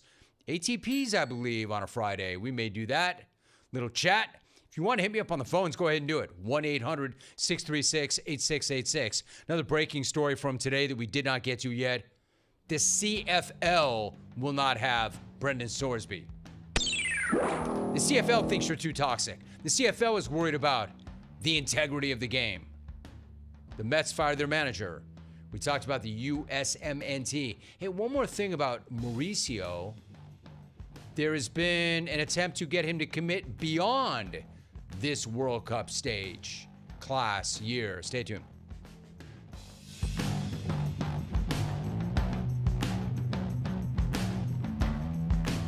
About Tim Brown. Tim, my guy, it is always awesome to get caught up with you. Thanks for making time. Tim, how you doing? Good, man. Romy, where you been, man? You haven't called my number in a while, man. Good to hear from you, brother. Yeah, dude, so good to see you, man. I got to pick my spots, Tim. I got to pick my spots. I don't want to get on the wrong side of you, my guy. All right, so great to see you. Thanks for making time.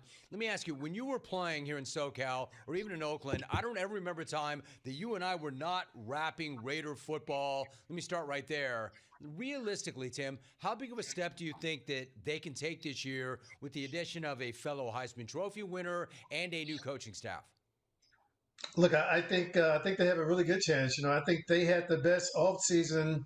I told the GM there, I said, man, this is the best offseason since y'all drafted me back in the day, So, no, really, I thought that some of the guys they brought in, defensive linemen, the offensive linemen, I really thought they brought some solid pieces in to be able to help this football team win games in critical situations, Hall of Famer Tim Brown joining us. All right, so Raider fans can love hearing that and like that energy. You spent some time with Fernando at the Heisman ceremony, and when he came to Vegas after being taken #1 overall. Tim, I want to get your thoughts on this. Does he throw off kind of a nerd energy, or did you come away thinking, man, this dude's a dog? Look, I think that both things can be true at the same time, because I hear the same thing about him, what they said about me. He's not a Raider. He's not that guy. He doesn't have that kind of mentality or whatever. But the thing about this guy, when you put him out there in between those numbers, man, he turns into a dog, man. I never will forget that little 5-yard run he made for a touchdown. You know what I mean? That's not something nerds do, right? But that's something that dogs do. So I just think, man, that this guy is a football player. And once he gets the opportunity, once it's his turn, I really believe they're going to start with Kirk and really ease this kid into it, which I think is a great plan because you don't have to play him because you have a guy like Kirk Cousins who is obviously able to get this thing done. But I think once he gets in there, he's going to be the dynamic for this Raider organization. I love what you just said, Tim, in describing this run. This is not what nerds do. This is what a dog would do. Man, all dog on that play. Hey, Tim, go back to what you said when you said they said the same thing about me. You won the Heisman Trophy. You were an absolute stud in college. How were you not a Raider coming out? Well, because what I did off the field was all good, right? I wasn't out there molesting women and doing all that crazy stuff the boys were doing back in the 70s, So, and hey, they were right. I was not a guy that was going to get drunk and cause that kind of havoc and do all that kind of stuff. But when it comes to playing the game, man, when I stepped on the field, I wanted to be the best that I could possibly be. That is awesome. Tim Brown joining us. You're right. Back in the day, man, they were about that life. They were about that life, getting blasted and molesting people. Raiders. Talking to Hall of Famer Tim Brown. And Tim, what about the quarterback situation, which you touched on? So they have Kirk Cousins. The fans obviously want to see Fernando as quickly as possible. How would you like to see that situation play out? Well, look, I think Kirk, man, Kirk has made a lot of money in the NFL. And, I think around game 6, 7, 8, he starts to look at that going, hey, I think I'm good, right? So, but, I just really believe that the way this thing is going to work, there's going to come a game where Kirk is not going to play as well, and they're going to put this kid in maybe at the end of the game, and he's going to play well, and that's going to be the way this thing turn over. I don't think that it's going to be a day one thing for sure, unless something happens with Kirk that we don't know about. But I think they brought Kirk in so they can ease Fernando into this situation and not make it a must day one start for him. Now, look, who knows what can happen in training camp, right? But right now, I think he's running third team. Certainly, he'll be the backup by the time we get to game one, and we'll go from there.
All right, we start our third and final hour. Once again, I'm walking it off after this hour, so I'm going to take 2 weeks off. So now would be a great time to get through. And you know all the ways to get through. 1-800-636-8686. Or if you want to hit me on the X, do that. Or if you want to hit me up on email, do that. Or if you want to get to the chat, and a lot of you are doing that, go ahead and do so. Alan Shipnook is going to join us. He dropped a bombshell column on Phil Mickelson. And some of the allegations and anecdotes in this are pretty reprehensible. Some of these things we know already, and they're reset, and some of these things we did not know. And I'll have that a little bit later on. Alvy's going to have his week that was a little bit earlier, I think, as a result. You can get your ATPs in here. And, one of the great things about the chat is it's introducing me to a lot of people that I haven't seen in a while or have never seen. But this is not on the chat. This guy, I'm not sure who this guy is, but he's on one. Jared in Apopka. Let me give you a little sampling of Jared. Jared's first of many, by the way. Quote, Jim, what kind of a disgusting human being would send an unsolicited D-pic? Probably shouldn't put that up there. Well, too late, it's up there. The nerve. Sincerely, the gunslinger Brett Favre. Wore BB Smalls being the rally cat for the San Francisco Giants. Jared in Apopka. Dear Jim, doesn't Lefty know thou shalt not covet thy neighbor's wife? Sincerely, Joe Horn. Signed, Jared in Apopka. Wore Chris Matthews. I couldn't control my horny level. Wrong, Chris. You mean Chris Hansen. I can't control my horny level. That's not Chris Matthews. Did you bring condoms with you? Nor is that. I am Chris Hansen with Dateline NBC. There. Dear Jim, if I was Pat Perez, I would have handled Phil Mickelson much differently for exposing himself to my wife. Yours in solidarity, OJ. Signed, Jared in Apopka. Hey, Jared, that's 3 for you.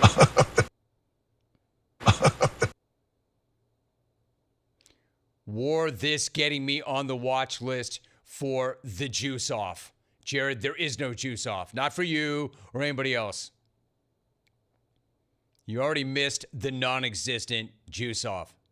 Hey, Jim, maybe Hefty was trying to have sex with other players' wives, but at least I was successful while bumping lines too. Signed, Dustin Johnson.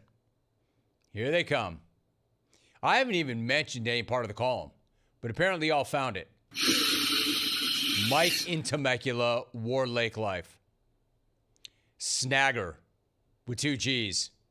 Hefty is not my type. He is an idiot. I never want to see him again. No second date. Yours, Ashley Perez. Jason is not my type. He's an idiot, and I don't ever want to see him again. No second date. I don't think they ever had a first date. That's from Jay in the STL. War moles in one. Moles in one. Get it right. Hey, Jim, happy for your YouTube launch, but it looks like you're only reading YouTube chats. And no offense, but I'm not paying you money to have something read because I'm not a loser. So is there no point in sending emails about sports? Seems like you only read super chats about clones talking about their lame personal clone history. Signed, Lorenzo from Yonkers. War Sorsby, unwar Otani. Lorenzo, bro, you're walking into this buzzsaw. You know why I'm not reading your stuff, Lorenzo? Not because you're not paying me, but because your stuff is not good. It doesn't make it better.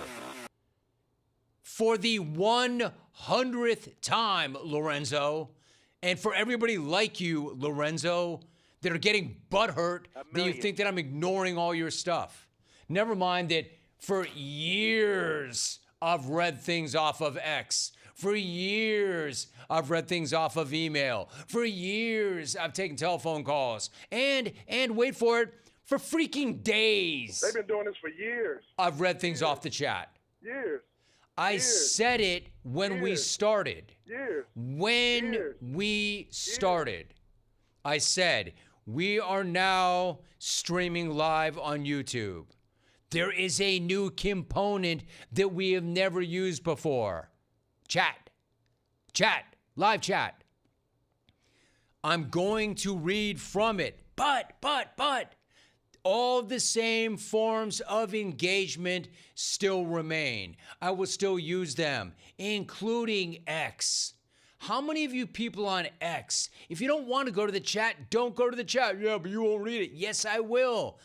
My biggest following is on X. I'm not abandoning X. I have over 1 million followers on X. I'd be an idiot not to feed that.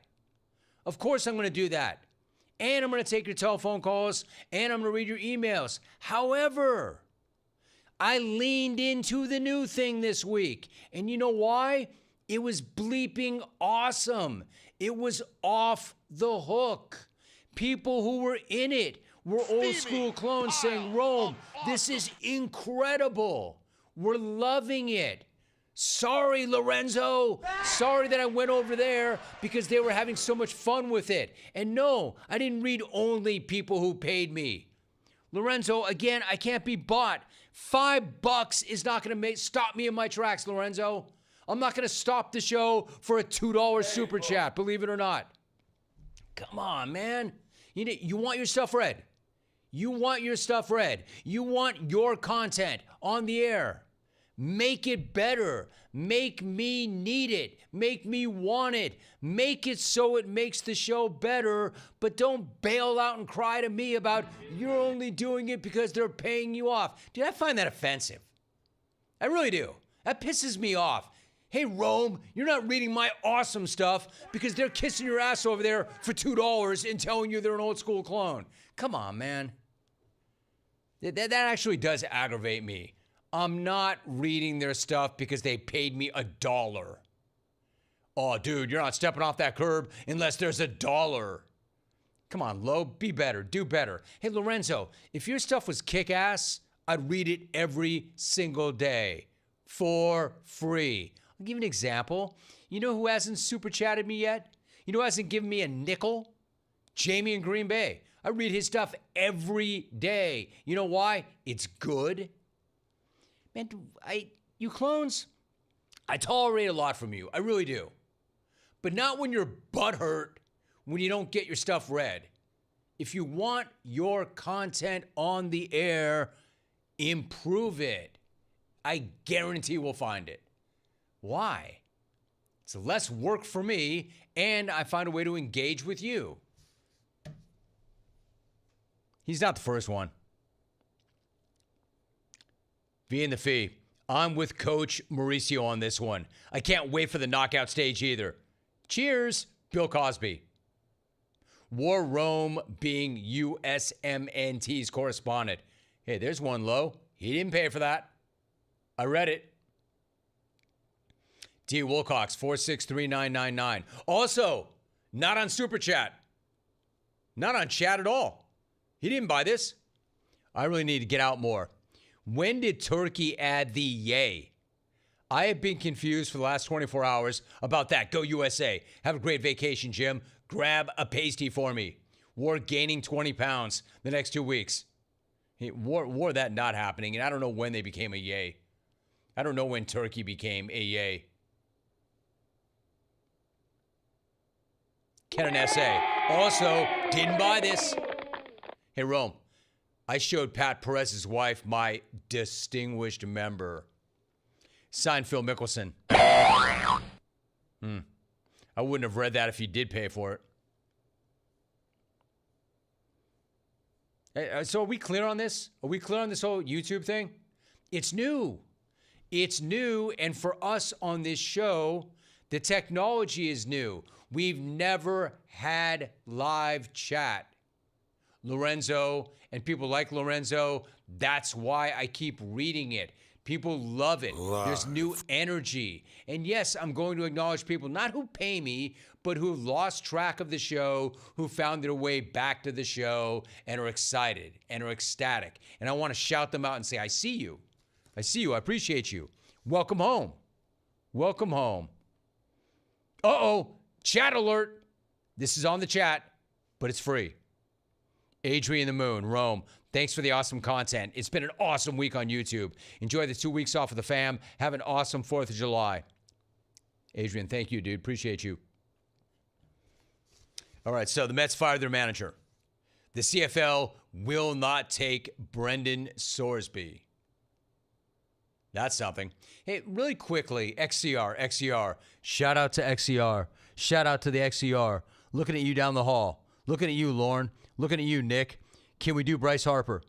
Can you get that ready? So anyway, let me just talk about this for a minute, whether or not it is ready. Uh-oh. Aaron in the 206 sent 20 Jim Rome gift memberships. Bro, send Lorenzo one. Send Lorenzo one. Maybe that'll make him feel better. All right, so Bryce Harper. Incredible moment last night. Bryce Harper of the Phillies, formerly of the Nats, comes up in the 9th inning. Good job, XCR. Against his former team. The game is tied in the 9th inning, and Harper does this.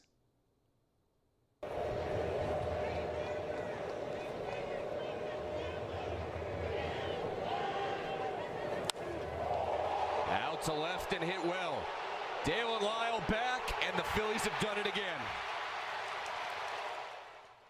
All right, so they did it again, but what he didn't acknowledge was prior to that, the Nats fans had been F-bombing Bryce Harper. F-bombing Bryce Harper, chanting, F Bryce Harper. Harper comes up in the 9th, runner on, tie game, rounding first base, lobs a bird at those same F-bombing fans. There it is. He's flipping off the fans, going around first base. Then he rounds all the bags, touches them all, hits home plate, and then flips them off again. Twice. Have some. Normally I would say, man, you can't do that. You cannot react like that. You have to keep that bird in its holster. Normally I would say that, but I'm not now. I'm actually here for that. That was actually incredible to me. The fans, his former fans, F-bombing a guy that balled out for them for years. And then this dude right on cue goes oppo in the 9th, in their house to win it, and he F-bombs them right back. I loved it.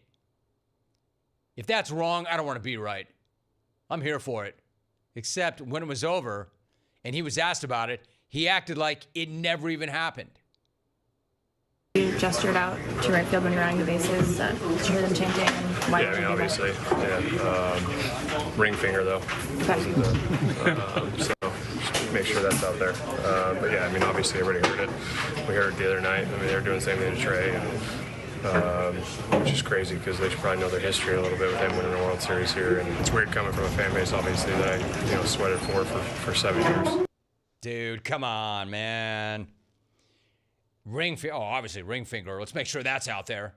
Make sure what's out there. And then he goes on to talk about how it is pretty weird that I was here for 7 years and I sweated and I bled for that fan base, but just ring finger. Okay, so what does that even mean? What was the point of the ring finger? Are you saying that, yeah, I said it, but I'm not admitting that I said it?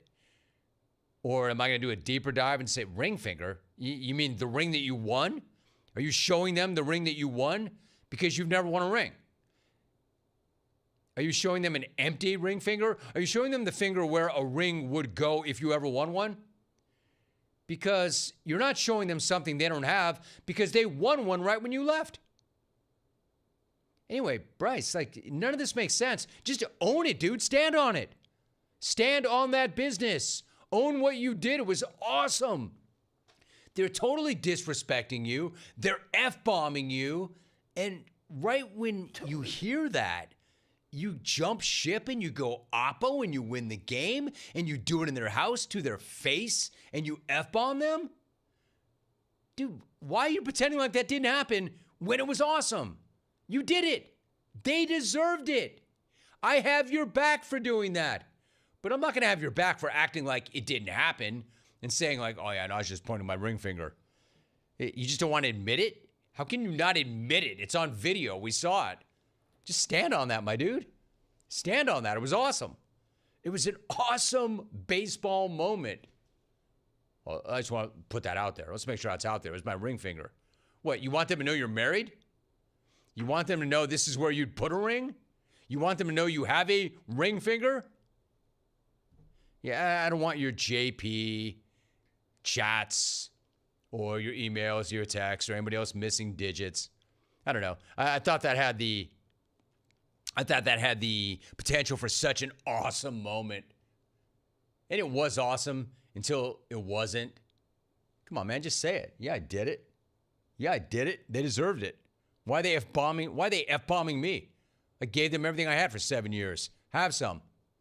All right, when we come back, we have an ATP segment. Alvy's Week That Was. And hopefully Alan Shipnook, before the end of the hour, dropped a bombshell column. Bombshell. Like, we knew that Hefty was a scumbag, but even to this extent, we didn't know. Those who knew. And now we all know. Alan Shipnook, noted golf journal, wrote it and mentioned that he put as much time into that piece as almost anything he's ever done. So hopefully we can turn that around before the end of the hour. Don't go anywhere. You're listening to The Jim Rome Show.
All right, so we're efforting Alan Shipnook next segment. So what that means, this segment means we have Alvy and we have ATPs. The Ask the Pros, brought to you by O'Reilly Auto Parts. Think O'Reilly Auto Parts for all of your car care needs. Get the parts service you need fast from the professional parts people at O'Reilly Auto Parts. Kopsky 6531. Jim, how is Jake's latest doc on the softball guy? And has he let you in on the next Emmy Award-winning Jake Rome doc? All right, so I've seen the doc. Really proud of Jake. It's not softball guy. It's baseball. It's adult league baseball. Jake joined an adult baseball league team or adult league baseball team in Wisconsin. Jake's 24 now. And he hadn't played baseball since his senior year of high school when he quit. And he found this team, and he just started to play. And he loved it. And you got every walks of life, right, on this team. And then all of a sudden, one of the guys on the team and him, because Jake's in production, he's a producer. There it is. Good job, guys. Thank you very much. 15 months later, clocking in at 98 minutes long, Men's League. We thank you for your patience. We promise it doesn't suck. So now he's going to do what he does with it and try to put it in festivals and things like that. The other news about Jake Rome is moving from Wisconsin to Brooklyn. He wants to chase the dream in New York. So couldn't be more proud of him of that. I'm going to see him in Logs this weekend in Wisconsin. Romy, what are you looking forward to most during your vacation to the Northwoods? KJ in Pasadena. Not surprisingly, sitting on that dock. That's my favorite thing to do. I just sit on the dock. I sit on the dock in the morning and have a cup of coffee, and then I sit on the dock in the afternoon and have a beer. And then I sit on the dock in the middle of the day and have water. I just love sitting on the dock. I mean, I'll get on the water, but I love sitting on the dock. Romy, what is the more or less on LBs that you gain in the next 2 weeks? War Rome trading in his Peloton for our Dairy Queen, cheddar brats, and pork chops. Mike in SE Wisco. Bro, the thing is, I have a Peloton there. I ride it there every day. There's no way to keep up with the damage that I'm doing once I get off it. You know how it is.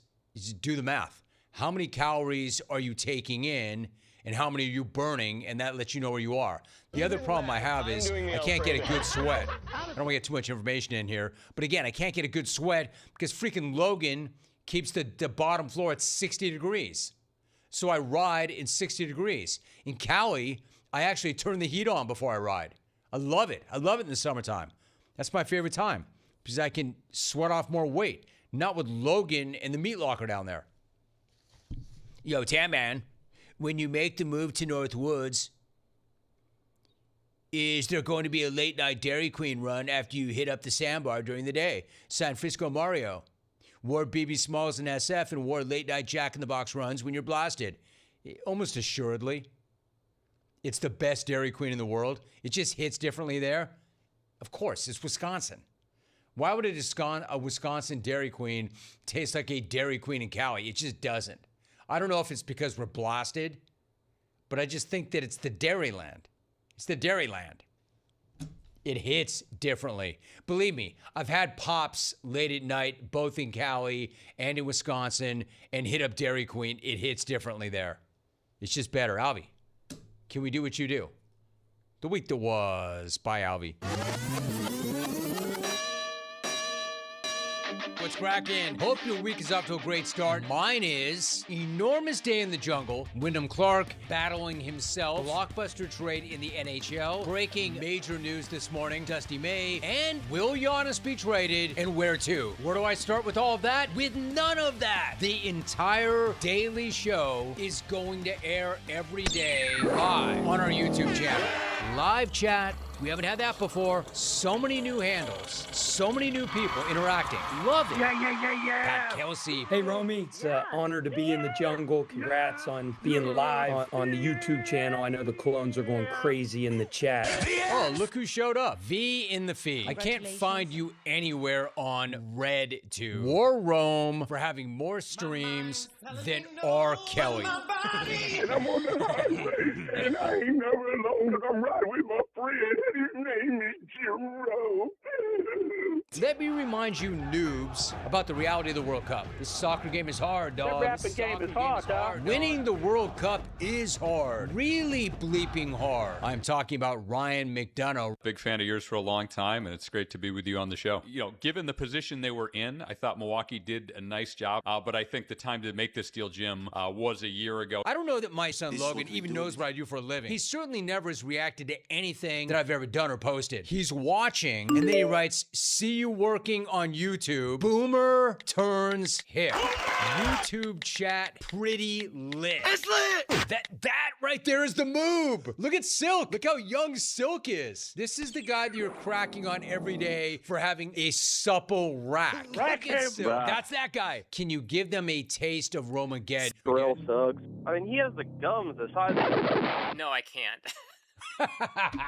All right, fair enough. There's licensed music under it. NBA draft. The Philadelphia 70 selector said. Quick, slap a Philadelphia 70 selector hat on that guy. Do some box breathing technique. Slow down. Get it right. Get it right. Get some vitamin D, for God's sake. You know how it is, Jim. We're just breaking rocks, man. It is difficult work. I can't believe they make us do right, this. dude, we're pounding nails in a hot sun on a roof somewhere, aren't we? On top of all of that, doing both on camera, it's like the sanitation department just went full Scotty Farrell on her ass. Loser. Incredibly stupid. You are despicable. Fair. You're a moron. Fair. You're an idiot. Fair. Fat ass. Fair. But you ready for the big show now? Oh my God, I'm hosting The Jungle. Finally hit me like, bro, wait. you have listened to it for 25 years. What are we doing? Drops earlier, then I had to start imitating. Pharrell the bits. Jeff Passan, the best of the best. I'm not a cool guy. Sometimes you just have to fake it a little bit. And you know what?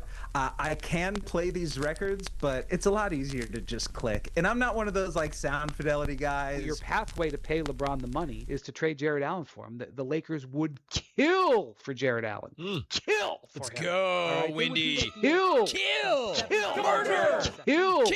Tim Brown joining us. What I did off the field was all good, right? I wasn't out there molesting women and doing all that crazy stuff the boys were doing back in the 70s. I had to head to the basement, suck on some battery acid, lick some wounds. Things did not go my way. But look what happened in the meantime, Romy. I go away for a week, and I come back, and you are the king of the YouTubers, man. Fart night in Portland tonight, Fart dude. jokes, dude. Air biscuits, rim slidings all night long. It is outside. How can you not love minor league baseball where they celebrate Marion Barry and farts? What is your beef? My beef is with people who take up 2 parking spots because they're so paranoid they're going to get boxed in. Brian in Las Vegas. Great to have you. Brian, what's your beef? Go ahead, Brian. You're on the air. I have never gone to somebody and had them be asleep. The Bookers. How do you bring the Hall of Famer Boomer Esiason on and not invite his wingman, Tobias in Houston? Who's our guy in Houston again? Toby. Toby in Houston. Tell Toby in Houston. My beef is with Rank. You asked him for HV advice, and then he goes on a rant about Lake Elsinore, the 91 East, the 215, the 15. For you not to say congratulations, that is a little bit sad. The dude's like, where are my congratulations? Congratulations I on didn't think I was your. gonna be able to last for 5 rounds. I did not think I was gonna have that much in me. But I forgot what you asked me. You know what? It makes you feel better. I forgot what I asked you. That dog dude is out of control. Bro, stop. The Philadelphia 70 selector said. I love when you super chat. I make coffee nervous. Raise hell. Kill. Damn it, dude. Take him in. Tell him reverse the trade. Thanks, Jim. Good seeing you too, buddy. Boomer turns hip. Nutmegs. Walking it off today. 2 weeks of vacation. Good night now. Javi, great job, especially getting it done ahead of time because we had to move that up in order to accommodate Alan Shipnook, who I know is very busy today, so hopefully we can get him in. Again, he dropped a bombshell column on Hefty. It does not go well for Hefty at all. Some incredible reporting in this column. Alan Shipnook, hopefully when we come back. You're listening to The Jim Rome Show.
Welcome back. Just on Family Thread right now. Man, they always react. I push buttons and the kids always react. Jake Rome. Jake Rome on the Family Thread, quote, "That's an insane text, man. You didn't have to do that."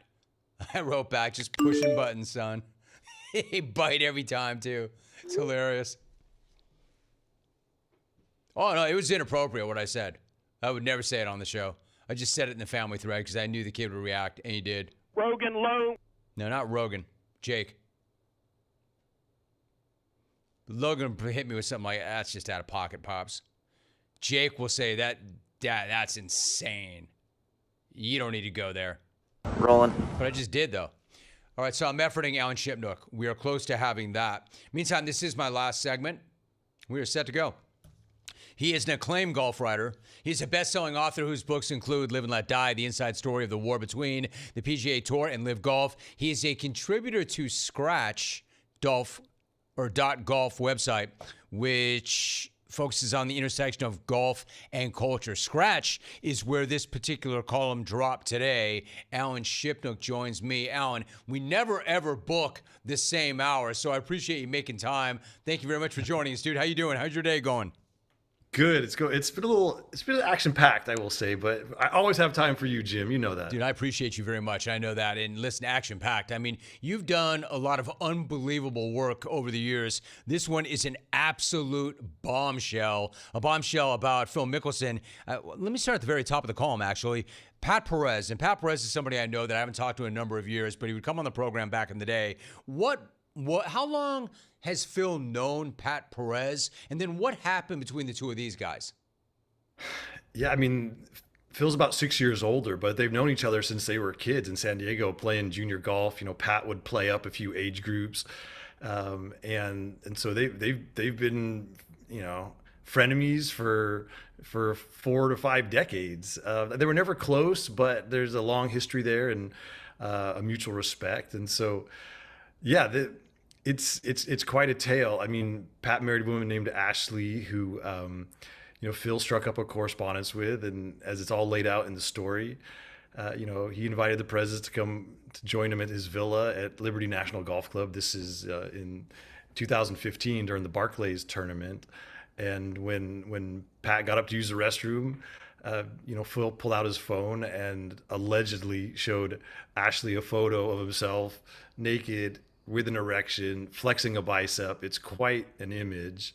And, he says to Ashley, in her words, that, I'm going to leave my door open tonight in the villa. And when Pat falls asleep, come see me. And, this is all while Pat's in the restroom. So this by itself would be a pretty stunning revelation because of this long history. This is a fellow tour player's wife, but as laid out in the story, there's this pattern of behavior with Phil that this is just one piece of the puzzle. And there was some reporting, a couple weeks ago by Golf Digest about this incident at the Farms Golf Club in Rancho Santa Fe, where Phil allegedly, put his hands on an employee in a non-consensual way. He was asked to leave the grounds. He was no longer a member of the club. And as I lay out in my article on Scratch, he's had these very hasty, messy departures from 2 other golf clubs, the Madison Club out in the desert and the Bridges in Rancho Santa Fe. A second woman who I was able to reach told me about an incident at dinner with Phil where he was sort of aggressively propositioning her. I just felt as a kind of public service journalism, like this had to be known. Like this is now he's affecting a lot of people's lives, and there's this trail of damage behind Phil, and it's all laid out in the story. We are joined right now by Alan Shipnook. It's on Scratch. It's in this column. It's an unbelievable read. So, Alan, for instance, you pose a question, and somebody close to Phil answers it. It's really interesting. Quote, what is the through line in his behavior? Because the behavior is reprehensible. How did the friend or the source that you found answer that? Yeah, that Phil's just a dopamine addict, and everything in his life is about the dopamine rush. it was the way he played golf, you know, the high risk, high reward style that made him sort of a legend, and also set himself on fire plenty of times on the golf course. It's, you know, these financial shenanigans. He got involved in this insider trading case. Billy Walters, who was his friend and mentor, went to jail. Phil had to pay back over $1 million in ill-gotten gains, which is one of my favorite terms. Wasn't charged with wrongdoing, but you know, he's admitted he's a gambling addict, and so it's just this need for action. You know, the friend even went on further. That's why he went to Live Golf, was just because that's where the action was. That's where the juice was. I think that's a line from Heat. You know, the action is the juice. Remember that? And yeah.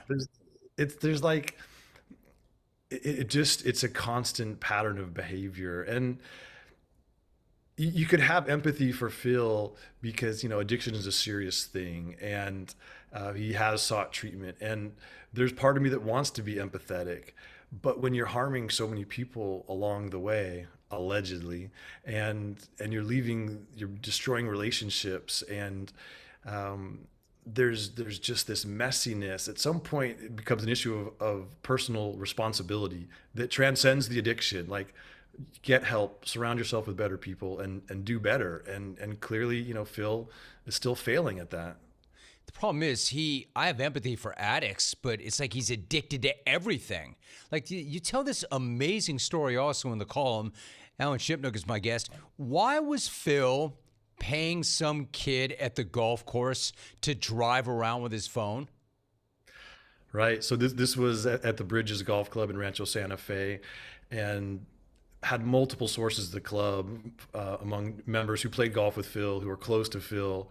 These are not randos who just saw him in the locker room once. Like, these were close people to Phil, and they witnessed this behavior. And so that he would pay this kid in the pro shop $500, and sometimes he would also do this with other members. He's put his phone in the cart, say, "Hey, I'll catch up with you on the back nine."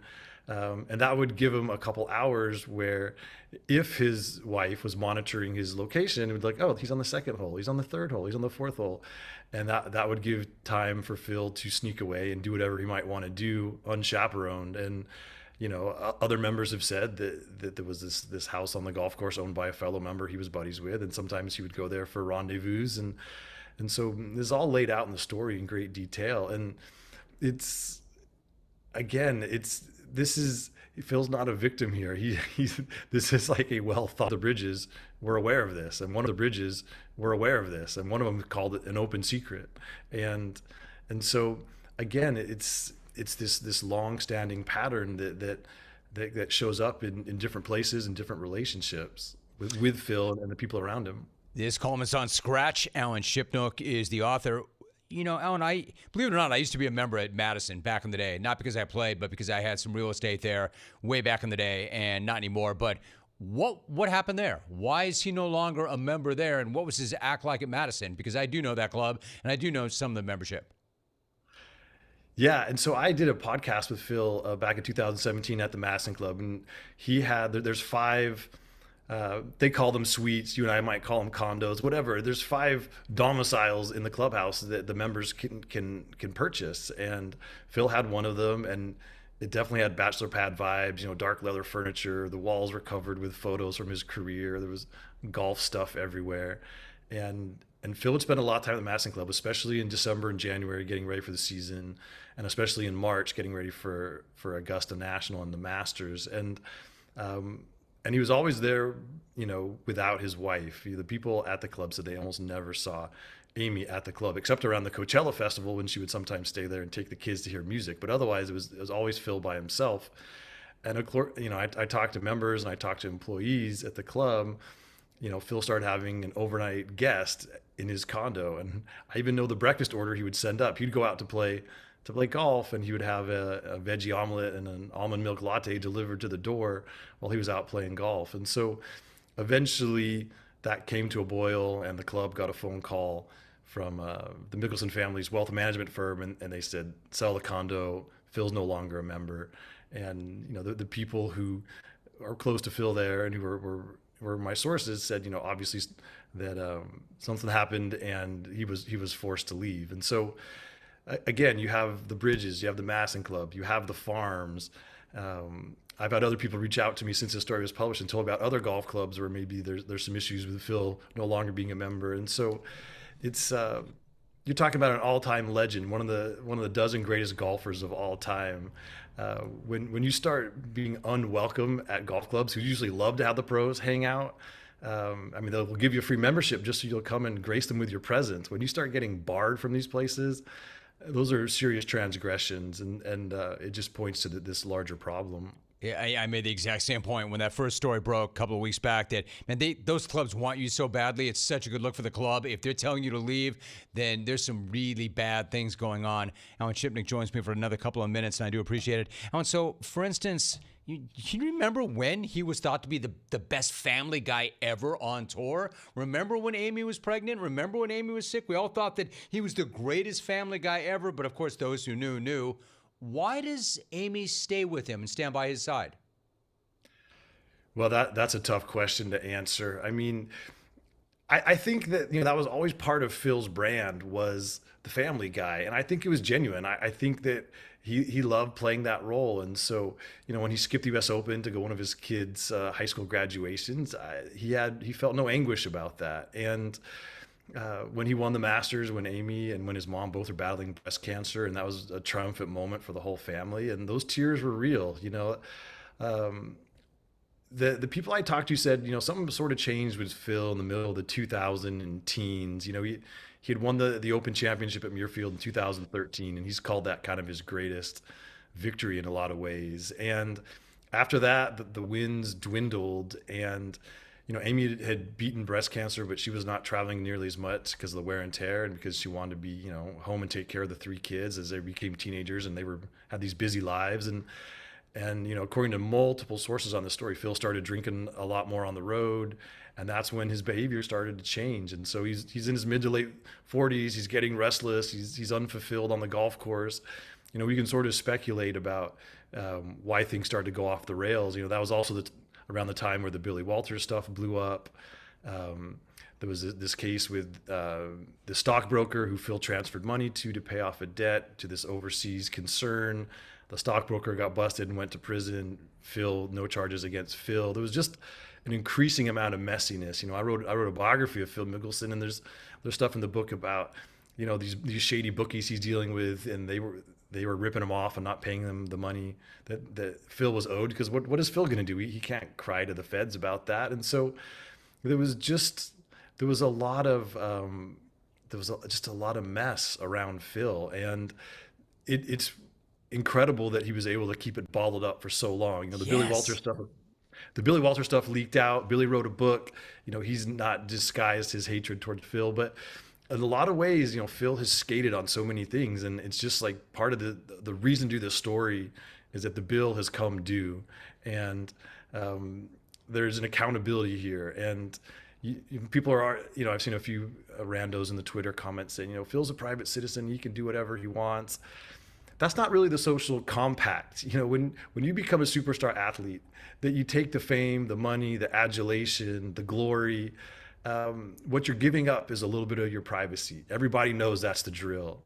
And if you want to be a role model, if you want to sell yourself as a paragon of family values, when it's revealed that that's just not true and that's all a facade, then sports fans want to know that, and they feel like Alan, they have a right to really quickly. I'm so sorry, but I've got like 20 seconds. I want to make sure they know where to find it. Where do they find Scratch? Where do they find this column? Yeah, scratch.golf is the website, on my socials, of course, and it's kind of going around everywhere at this point. But yeah, I appreciate the plug. I have shout out to Scratch. Like, this is a tough story. We had our own lawyers, we had our own fact checkers. It was a process, and as an institution, they showed up in a profound way to make this story possible. Well, Alan, I appreciate you so much, man. Thank you very much. Great job. Talk to you soon. Everybody, thank Thanks you for having me. watching. I will see you in a couple of weeks. We're out.